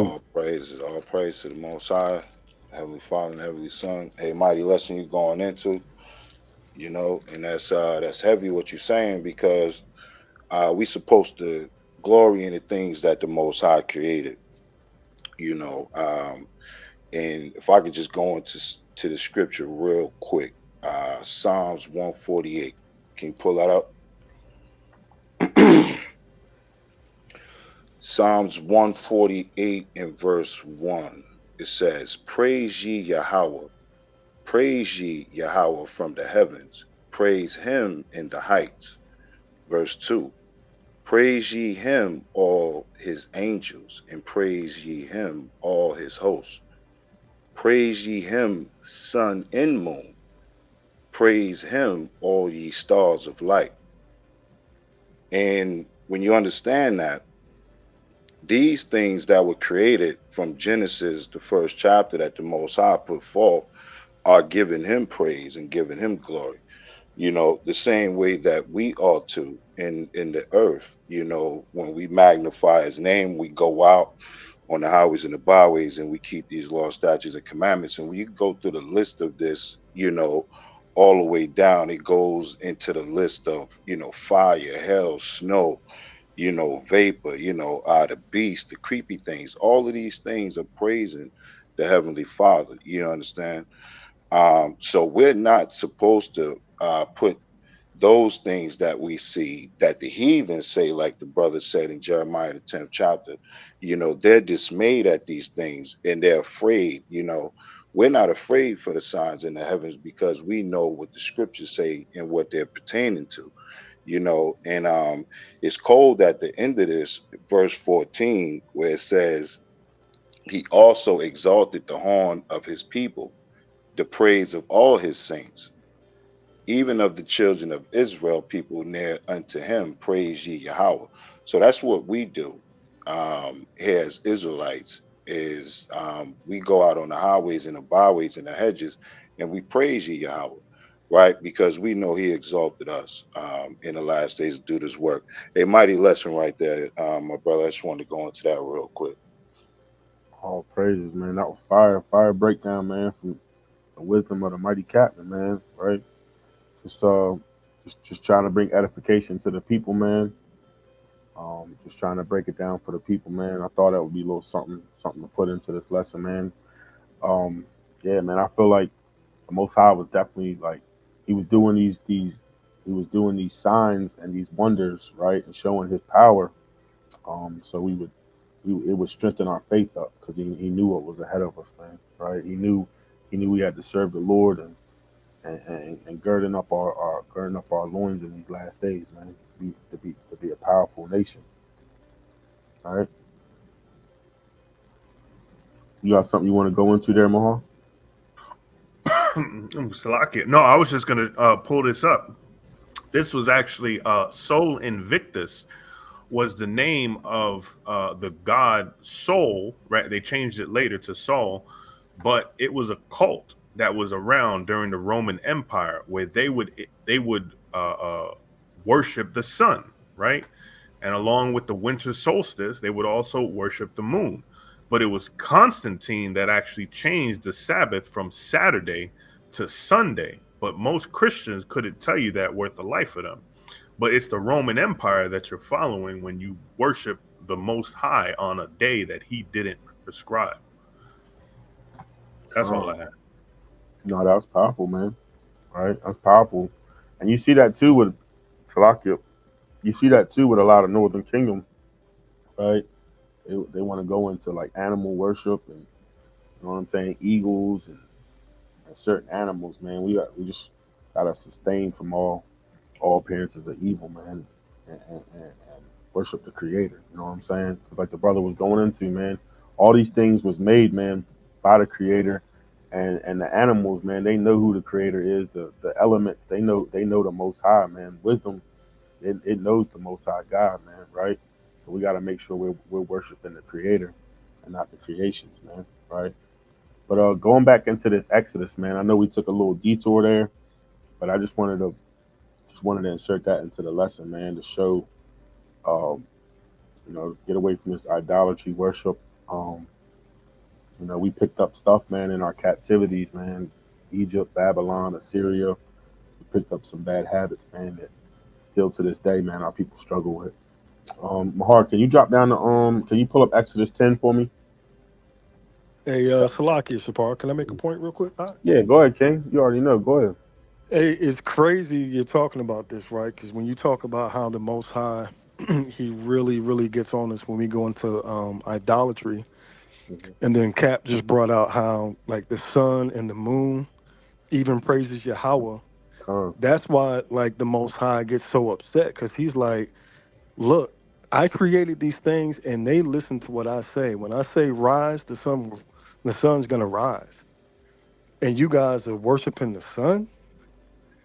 Like that's gonna send us into captivity and those kind of things because we're worshiping something that's listening to the Most High. And he created us pretty much to kind of, like he gave all things for us, but we're worshiping the sun that's listening to him. You know what I'm Con. saying? That's Second Ezra 6 right there.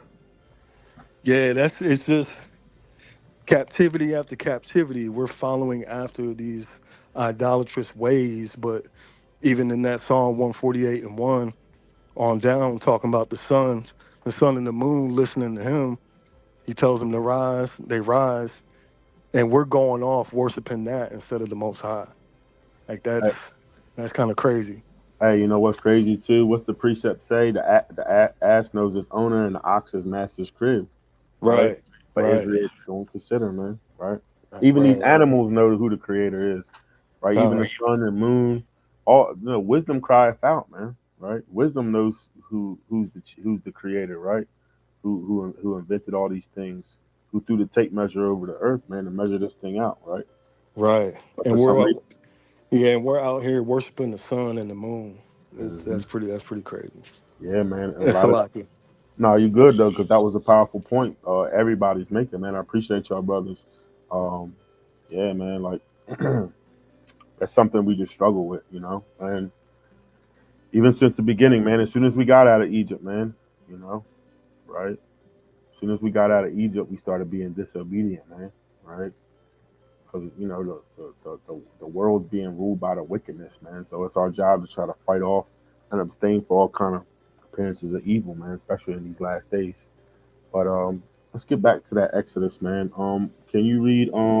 Can you read verse 2, King? 10 and 2?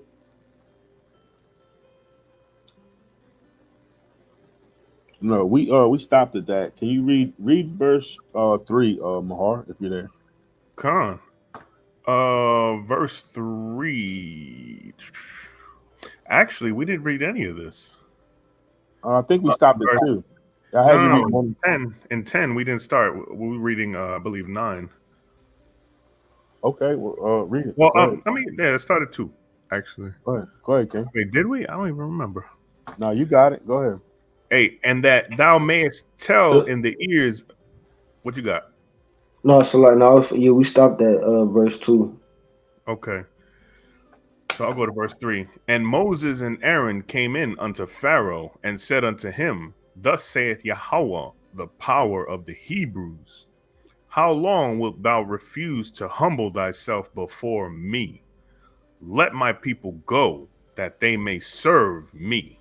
And you see Moses and Aaron is like, man, when you gonna humble yourself, right? When you gonna put that pride and swallow that pride, man?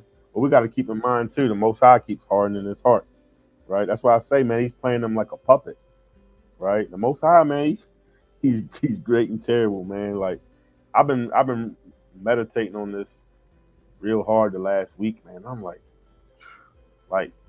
even with the whole free will and all that, like, man, he was playing Pharaoh, right? Like the minute he said he was gonna let him go, he hardened his heart back again. You know what I'm saying? So the Most High is really doing this, man, to make a name for himself. You know what I mean? To show the children of Israel how powerful he is, and show the world, man, in that case, how powerful he is, man. We know, man, that this is going into the locust plague, right? Well, even being more plagues on the Egypt, eating up their food, whatever was remaining in the field, right? I mean, literally just destroying. Shalom to the sister, all praise to the Most High. Shalom. Shalom to all the viewers out there. Appreciate y'all being patient with us. Lord willing, this is edification for the nation. But yeah, man, just the destroying the food supply. Literally, like, you know, you seeing cracks in the economy, seeing cracks in Egypt, right? Literally, like tearing down their water supply, their food supply, right? Like just bringing all kind of devastation to these heathens, man, right? We don't have to stay on that much more. That was just going into the locust plague. He brings those locusts on them in chapter 10. Can we drop down to 21, Mahar?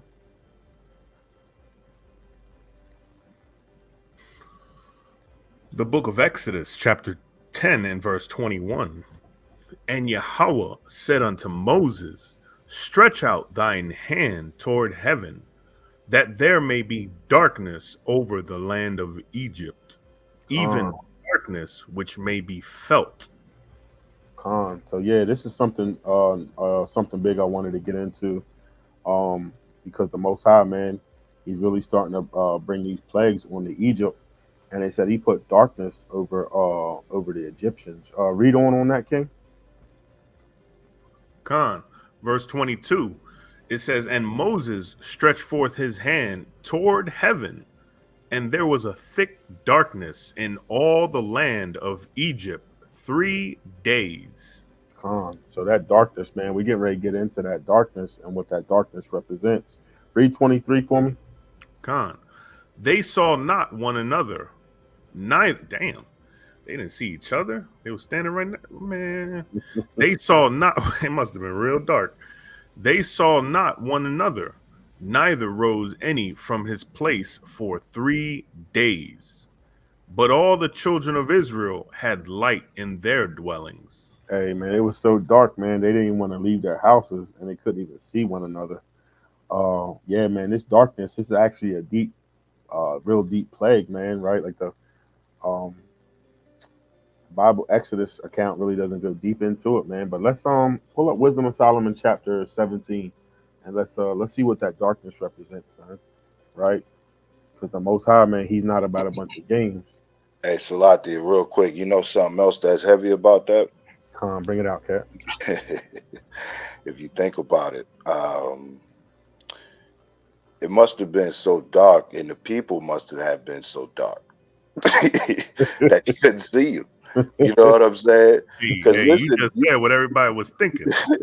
You know, the people had to have been dark as hell. Right. You get what I'm saying? And the other people, if they was of a different hue, you would see them. You would see like a shadow or something, even in the pitch dark. All praises. Yeah, man, that's crazy. I was trying to find some visuals to bring out, and yeah, they was trying to show the Egyptians, King Tut, and all that in a different light, and I'm like, man, this don't make no sense, man. Like, really trying to make. Hey, look, what was that? What was that? That comic he had, that joint he came out with years ago. He said, yeah, he was so black. If he shut his eyes and closed his mouth, you couldn't even see him. Who the hell? I can't remember which What's one it was. that? So, and it's crazy too because I was looking earlier, and they were having these movies. I think it was like Russell Crowe or like Christian Bale, and it was like, yeah, man, they had Pharaoh looking like a damn Roman or like a Grecian or something, man. So yeah, man, all the accounts, man, it's in the scriptures. Come on, man, like at this point, you just assaulting our intelligence, man, trying to tell us that the Egyptians were so-called white people. But yeah, mighty point brought out by the captain right there. That's powerful. I never even thought about that. God's honest truth. But yeah, can you pull up that Wisdom of Solomon, chapter 7, Mahar? Salakia, chapter 17. Khan. Which verse Uh, did you want? I actually want to just kind of lightly like read through the whole chapter because I believe this whole chapter is dealing with that darkness that he put over the darkness of Egypt, man. Right? We just kind of lightly read through it right quick, and I'm just going to just try to break it down a little bit at a time. Hey, King Kazak, what's up, man? It's your turn. Con. Hey, Salaki, yeah, I'm here. I'm back. What Uh, verse we at, King? we're going to read. I know this is it's kind of time consuming, man, but I want to kind of read through this whole chapter right quick if we can because I feel like this whole chapter, man, goes into that darkness we were talking about, and I feel like this might be some good edification for the nation right here. Con. This is the Hmm. book of Wisdom of Solomon, chapter 17 from the top. Hmm. It says, "For great are thy judgments, and cannot be expressed. Therefore, unnurtured souls have erred." So this is going into the Egyptians. Keep reading, King. For when unrighteous men thought to oppress the holy nation, So right, they so we Salakia, so we know what that is, right? Going into the Egyptians oppressing the children of Israel. Keep reading. they being shut up in their houses, the prisoners of darkness, Hey, we and just read, man, Salakia. We just read where they weren't even leaving their houses, right? They stayed in their place, man, for 3 days straight. Keep reading. fettered with the bonds of a long night, lay there exiled from the eternal providence. Mm-hmm. For while they supposed to lie hid in their secret sins, they were scattered under a dark veil of forgetfulness. Hey, man, that darkness was so thick, man, and the spirit that the Most High put on them, they started forgetting everything they had in their memory, right? A dark veil of forgetfulness. They started just having forgetfulness and couldn't even function properly, right? Keep reading. Being horribly astonished and troubled with strange apparitions. Hey, apparitions, man, are basically in a nutshell going into spirits or like ghosts, what you would call ghosts. So not only were they in darkness physically, like in light, but the Most High was putting demons and ghosts on these people, man. Right? I mean, it was literally like they were literally being tormented. Keep going. Verse 4. For neither might the corner that held them keep them from fear, but noises as of waters falling down sounded about them, and sad visions appeared unto them with heavy countenances. See that they started seeing visions and faces and yeah, see that the brother Ephraim's on it, man. You see that it was darkness. They started seeing all kind of visions and ghosts and all kind of spirits tormenting them. Keep reading. No power of the fire might give them light. Hey, it was so dark, man. They couldn't even spark. It was so dark, man. Light couldn't even go through that darkness. That's how That's dark it was. insane. That Yeah, was that's like crazy. a That's black crazy. hole, man. You know what I'm saying? Like that was like a they were like in a black hole or something, man. You see that? Keep reading. No power of the fire might give them light, neither could the bright flames of the stars endure to lighten that horrible night. Uh, Only there appeared unto them a fire kindled of itself, very dreadful. For being much terrified, they thought the things which they saw to be worse than the sight they saw not. you see that? So Most High was putting like fire coming out of the ground and all kind of fire coming at them. I mean, they Mm. were just being frightened at every corner. You know what I'm saying? Keep reading. As for the illusions of art magic, they were put down, and their vaunting in wisdom was reproved with disgrace. You see that? So none of the sorcerers or none of the magicians they had could do that. None of the illusions. What does it say? As for the illusions of art, magic, they were put down. They couldn't do nothing. They couldn't summon their wise men and their sorcerers to do anything. You see that? Keep reading. Verse 8. For they that promised to drive away terrors and troubles from a sick soul were sick themselves of fear, worthy to be laughed at. Hey, they said it's basically saying their sorcerers and their magicians were just scared to death, right? They were Mm, scared to death. They didn't want to press up on that power. They knew that this was the hand of the Most High God. You see what I'm saying? Keep mm. going. Verse 9. For though no terrible thing did fear them, yet being scared with beasts that pass by and hissing of serpents. You see that? So the Most High was putting animal sounds and animals walking by them. Like if you ever been out night camping and heard Uh, insects and spiders and snakes, and you might hear an animal howling in the mist at night, man. Like that's what kind of fear and darkness that the Lord was putting on these people, man. I'm talking about straight terror. That's why mm, we named this lesson the great and terrible power, man. The Most High uh. wasn't playing with these Egyptians. Keep reading. Verse 10. They died for fear, denying that they saw the air, which could of no side be avoided. Hmm. For wickedness, condemned by her own witness, is very timorous, and being pressed with conscience, always forecasteth grievous things. For fear is nothing else but a betraying of the succours which reason offereth, and the expectation from within, being less, counteth the ignorance more than the cause which bringeth the torment. Hmm. Verse 14.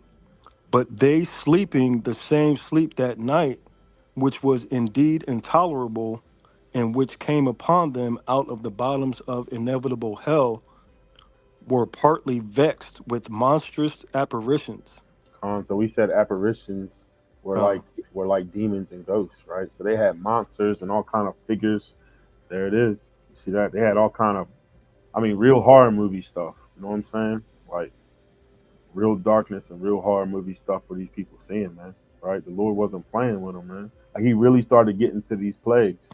You know what I'm saying? He really started to get into this and the frightening these and frightening these Egyptians, man, to death basically.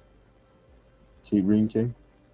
Con, were partly vexed with monstrous apparitions, and partly fainted, their heart failing them, for a sudden fear, and not looked for, came upon them. Hmm. So then whosoever there fell down was straitly kept, shut up in a prison without iron bars. Hey, they was in a mental prison. You see Con. that? They was in a mental prison in their mind, right? They were just completely subdued, right? Keep going. Yeah, that's that whosoever. Verse 17. Hey, I For was just thinking the same damn thing. con. Like, oh, where the Christians at? There's the Right, whosoever again. right, right. Verse 17.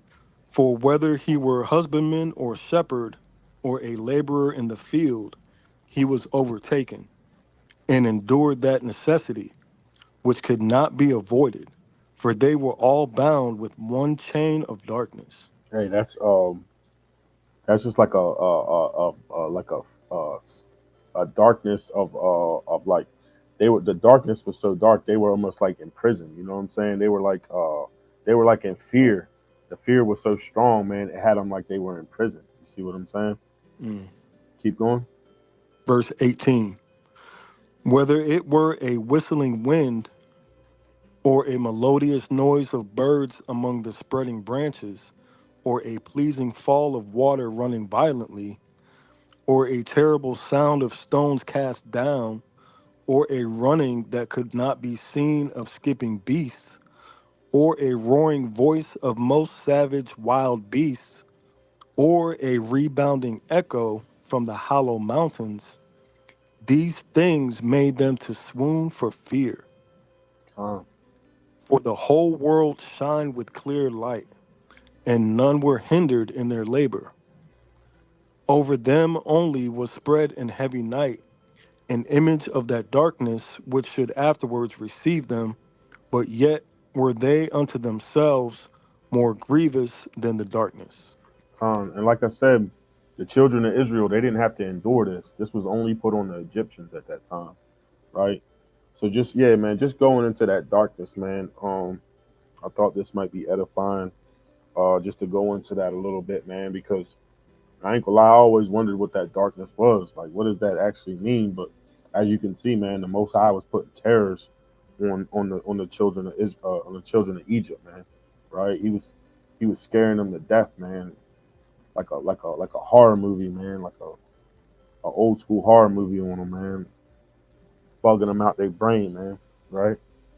But yeah, man. We can move on to that. Ephraim. All praise to the Most High, man. Let's start at chapter 11 of that Exodus, King.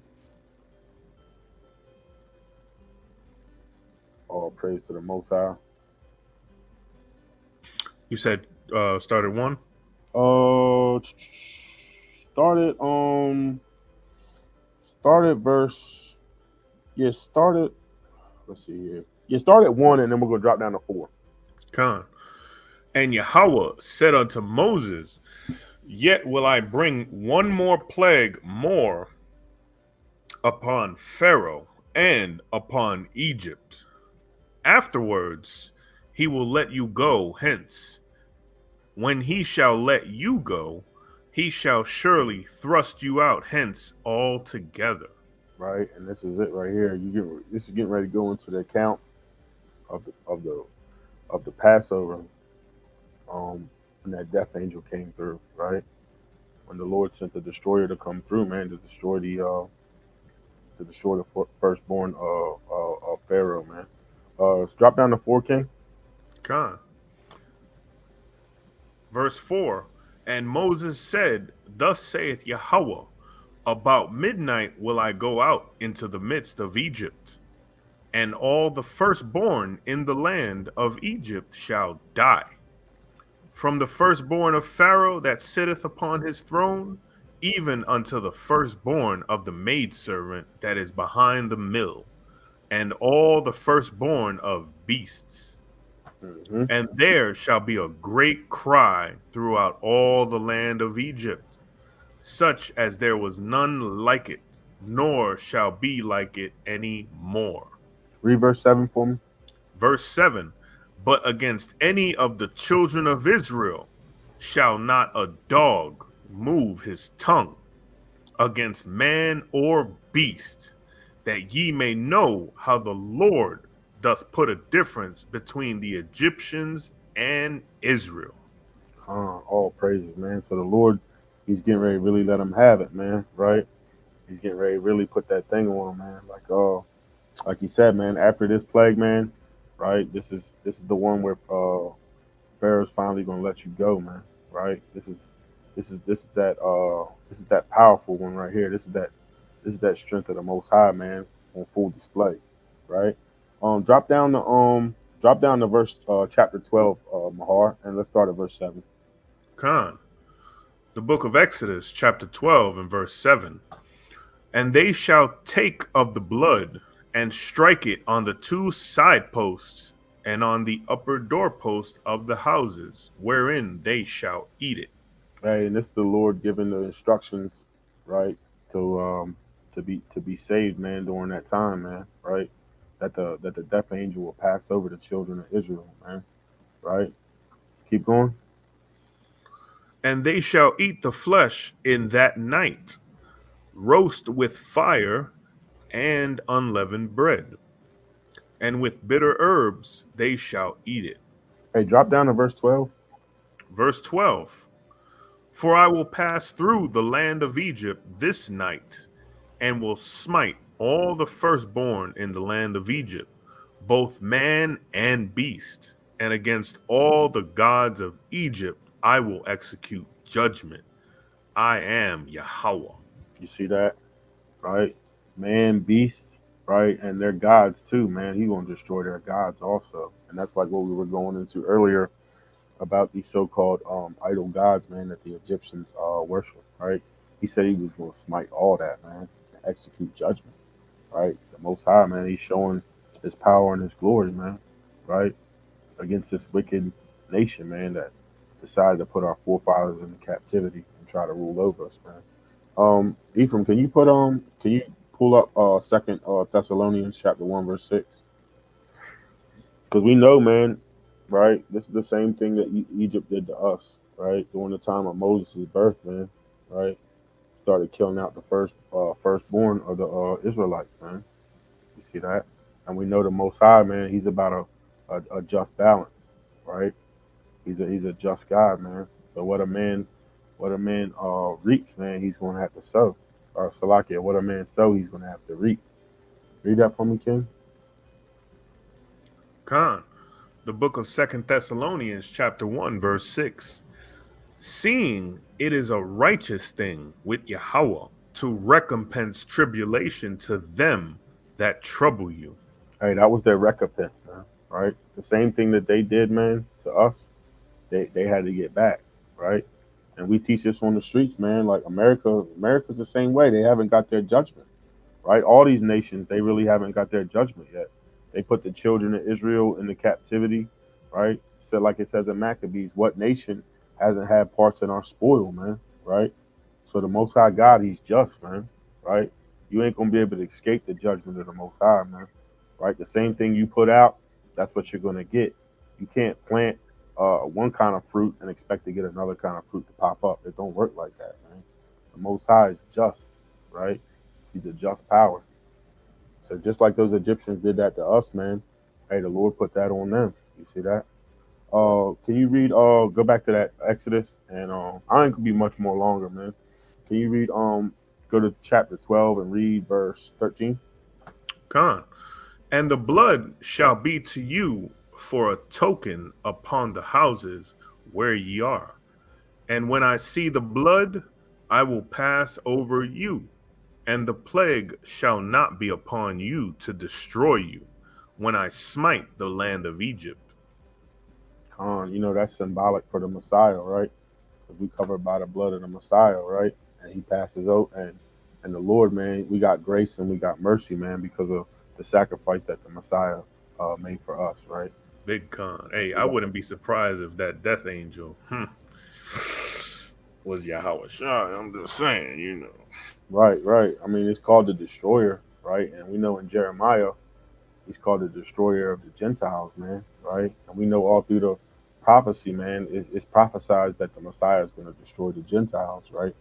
So, yeah, man. Can we drop down to 23, King? Khan. Verse 23. It says, For Yahweh will pass through to smite the Egyptians, and when he seeth the blood upon the lintel and on the two side posts, Yahweh will pass over the door, and will not suffer the destroyer to come in unto your houses to smite you. You see that, man, right? So this is symbolic, man, right? That's why we got to get ourselves right with the Most High, man, so we don't face this kind of destruction, right? We had to have the lamb's blood, and we know that lamb is metaphoric or parabolic for the Messiah, because he came, man, for the sins of Israel, for the children of Israel, right? Come on. Hey, Salakia, real quick, and look at that verse 24. This is for all those Christians who think that the Passover is just done away with, just like the laws that they believe. It says, "And ye shall observe this thing," talking about talking about the Passover celebration. It's a celebration now, but it was an observance back then. "And ye shall observe this thing for an ordinance to thee and to thy sons forever." They think forever means until Christ came. No, it means forever.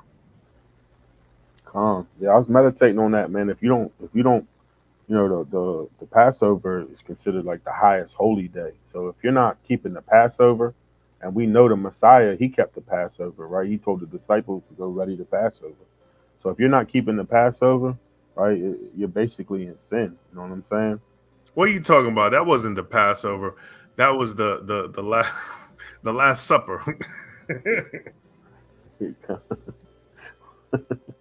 Yeah, man. So yeah, man, we gotta right. These are the Lord's holy days and the Lord's Sabbaths, man. So we gotta keep this thing, Israel, right? Can you drop down to 29, King? Con. Verse 29. It says, "And it came to pass that at midnight Yahweh smote all the firstborn in the land of Egypt, from the firstborn of Pharaoh that sat on his throne unto the firstborn of the captive that was in the dungeon, and Uh, all the firstborn of the cattle." you see that? So he went through and killed all the firstborn, right? Destroyed them all, man, right? Even the princes, right? The prince that was underneath Pharaoh, right? If you was the firstborn, man, no matter what, man, you got destroyed, right? The Lord, he wasn't playing.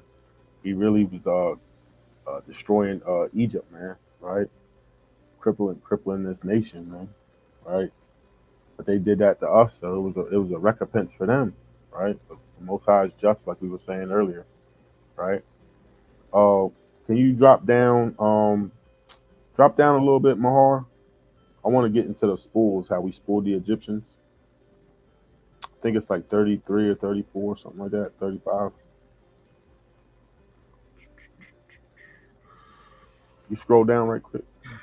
Where they borrowed, yeah. Yeah, come. Verse 35, it says, "And the children of Israel did according to the word of Moses, and they borrowed of the Egyptians jewels of silver and actually, you know what? If we go up to the top, it's actually, where is it? It says it here too, but it says it. Oh, where is it? Where is it? No, Salaki, it might be in 11. Right Con, here. this. It says, "Speak now in the ears of the people, and let every man borrow of his neighbor, and every woman of her neighbor, jewels of silver and jewels of gold." Mhm.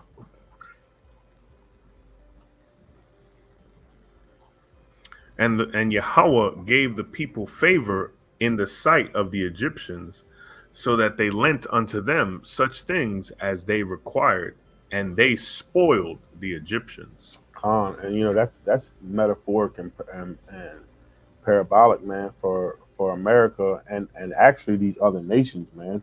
Because I was just reading in Zechariah, where when the kingdom comes, man, all these nations are gonna have to give their riches up, right? All the things that they stole, right? They're gonna have to come to the nation of Israel, and they're gonna have to give all that gold back, all that silver, right? All the riches they've done gained, right, unjustly, right? All their wealth, right? They're Give it gonna up, give it up, give it up. I believe it's the 13th or 14th chapter. But yeah, they're gonna have to bring all those spoils back to us, right? They're gonna have to bring all those riches back, man, and we're gonna spoil these other nations, man, in days, man, right? That way we can have a powerful, rich nation, man, and we're gonna rule over them, right? But I ain't gonna be much longer, man. Can you go into 14 a little bit? And yeah, man, like I say, can't read every bit of it, but Pharaoh, he eventually lets us go, right? But he has a change of heart again and tries to chase us down, man, right? After going into the darkness, all his crops being destroyed, locusts, flies, the herds, all these plagues turned on him, man. Most High just kept hardening his heart. And Pharaoh, man, after his firstborn being killed, he still, man, his pride wouldn't let him do it, man. That's like I said, you had the Most High keep hardening his heart, right? Read. I ain't gonna be much longer, man. Read 11. We'll read 11 right quick. The book of Exodus, chapter 14, and verse 11. And they said unto Moses, because there were no graves in Egypt, thou hast taken us away to die in the wilderness. Wherefore hast thou dealt thus with us, to carry us forth out of Egypt? Hey, and Israel still is looking like, man, you brought us out here just to kill us, man, because he seen Pharaoh and them rising up, man, and chasing them down, right? He's like, Israel still, man, hard headed, man. Like, man, you brought us out of here, man, because you didn't want to kill us in Egypt. You brought us out here to die. Read 13, King. Verse 13. Mm-hmm. It says, and Moses said unto the people, fear ye not, stand still, and see the salvation of Yahweh, Right. which he will show to you today. For the Egyptians whom ye have seen today, ye shall see them again no more forever. Hey, Moses wasn't playing, man. He knew the Most High, man. He knew the Most High wasn't playing. He said, see the salvation of the Lord, right? And, Lord willing, that's what we pray. That's what our people is waiting for now, the salvation out of America, right? To see the Lord come on this place and judge this place, man, right? Hey, Salakia, that verse 14 is even more powerful. It says, the Lord Yahweh shall fight for you. No, we gonna fight. He gonna fight for you, see that? And ye shall hold your peace. Oh, praises, man. Drop down to 23 right quick for me. Get a few more in, man. And the Egyptians pursued and went in after them to the midst of the sea, even all Pharaoh's horses, his chariots, and his horsemen. Mm-hmm. And it came to pass that in the morning watch, Yahweh looked unto the host of the Egyptians through the pillar of fire and of the cloud, and troubled the host of the Egyptians. Right, and you start to see the salvation and the strength of the Most High God. Read verse 25. Verse 25. And took off their chariot wheels, that they drave them heavily, so that the Egyptians said, let us flee from the face of Israel, for Yahweh fighteth for them against the Egyptians. You see that the Egyptians, they started losing trust in all their military might, right? The Lord took the wheels off the chariots, man, off their chariots, right? Right? They started losing their military might, and even the Egyptians said, man, the Lord fighteth for them. You see that? They knew the Most High God was on our side, right? The heathen knew. Keep reading, King. And Yahweh said unto Moses, stretch out thy hand over the sea, that the waters may come again upon the Egyptians, upon their chariots, and upon their horsemen. And Moses stretched forth his hand over the sea, and the sea returned to his strength when the morning appeared, and the Egyptians fled against it, and Yahweh overthrew the Egyptians in the midst of the sea. And waters returned and covered the chariots and the horsemen and all the host of Pharaoh that came into the sea after them. There remained not so much as one of them. Khan, can you read down to 31 for me? Khan, but the children of Israel walked upon dry land in the midst of the sea, and the waters were a wall unto them on their right hand and on their left. Thus Yahweh saved Israel that day out of the hand of the Egyptians, and Israel saw the Egyptians dead upon the sea shore. And Israel saw that great work which Yahweh did upon the Egyptians, and the people feared Yahweh and believed the Lord and his servant Moses. Hey, that's powerful right there, man. Like that was powerful. Going to this account, yeah, my hope, like it really like boosted my spirit up as far as that had of having that spirit of hope on me, because I really, you really, your spirit meditates on the strength of the Most High and the God we serve, and how, if he can crumble Egypt, who like we were saying earlier in the lesson was a mighty power, man, it's nothing for him to slay and destroy all our enemies, man. Right? You don't read in this account where the Israelites picked up rocks or stones or sword or spears, right? The Lord did it all from his strength, man, right? He showed the Israelites his salvation, man, right? And really, man, this should put some fear, like this should put some respect in your heart towards the Most High God, right? And when it says that people feared him, like we taught in other lessons before, they gave reverence to the Lord, right? They feared him in a way till they respected him, right? They knew what kind of power that the Most High God was, man, right? Like Yashuan was bringing out earlier, the Egyptians, when they weren't a strength on the earth, man, after this, right? They had empires before this and dynasties and all that, but where's Egypt today, man? Right? We teach all the time, like Egypt was overtook by the Ishmaelites, right? That's an country now. They speak Arabic as their national language, right? The real Egyptians are like the Sudanese, and different areas of lands like that, right?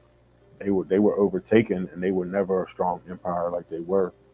So just going into the strength of the Most High God, man. I just got one more, man. Can you bring up Exodus chapter 15 and just read 2 and 3 right quick? All praise to the Most High. The book of Exodus, chapter 15, and verse 2.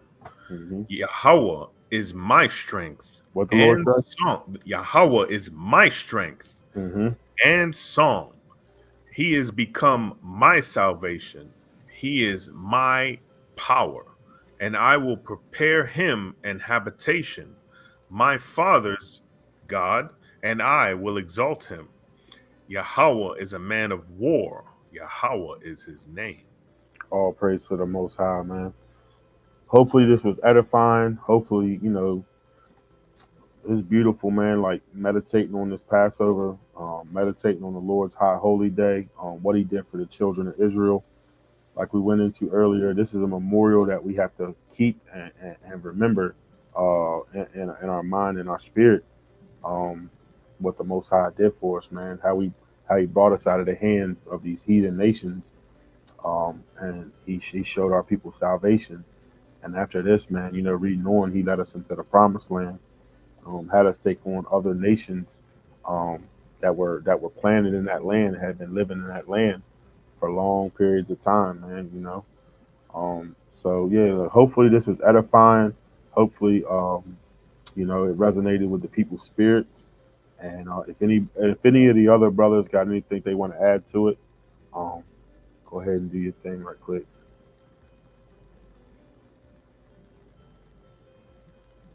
Hey, Shalom. Hey, Shapar, did you read Psalms 105? Nah, go ahead, bring it out, King. All right, real quick. This is the book of Psalms, chapter 105, verse 1. It says, "Oh, give thanks unto Yahweh, call upon his name, make known his deeds among the people. Sing unto him, sing psalms unto him. Talk ye of all his wondrous works. Glory ye in his holy name. Let the heart of them rejoice that seek Yahweh. Seek Yahweh in his strength, and seek his face evermore. Remember his marvelous works that he hath done, his wonders, and the judgments of his mouth. O ye seed of Abraham, his servant, ye children of Jacob, his chosen. He is Yahweh, your power. His judgments are in all the earth. He hath remembered his covenant forever, the word which he commanded to 1,000 generations." Verse 38. Now, verse 36. He smote also all the firstborn in the land, the chief of all their strength. He brought them forth also with silver and gold, and there was not one feeble person among their tribes.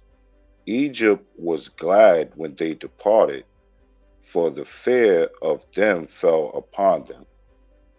And powerful lesson, my brother. And this is gonna be, gonna come around again, where the people in America are gonna be happy on that day when that judgment and the darkness befalls this earth. So, shalom, shalom. Shalom. Hey, beautiful breakdown, beautiful precept from the captain. Like we said, man. We love y'all, Israel. All praise to the Most High. We say, call Allah, Yahweh, Bahashem, Yahweh Shah, Barakatah. All praise to the Most High, right? Kwam Yashau. Take us out, Ethan. Hey, Shalom, Israel. The water for joining us for another Warzone Wednesday. Tune in next week where we have the mighty Captain Ra'am bring it out mightily in the spirit. Shalom. Have a good night. All praise to the Most High. Kwam Yasharallah.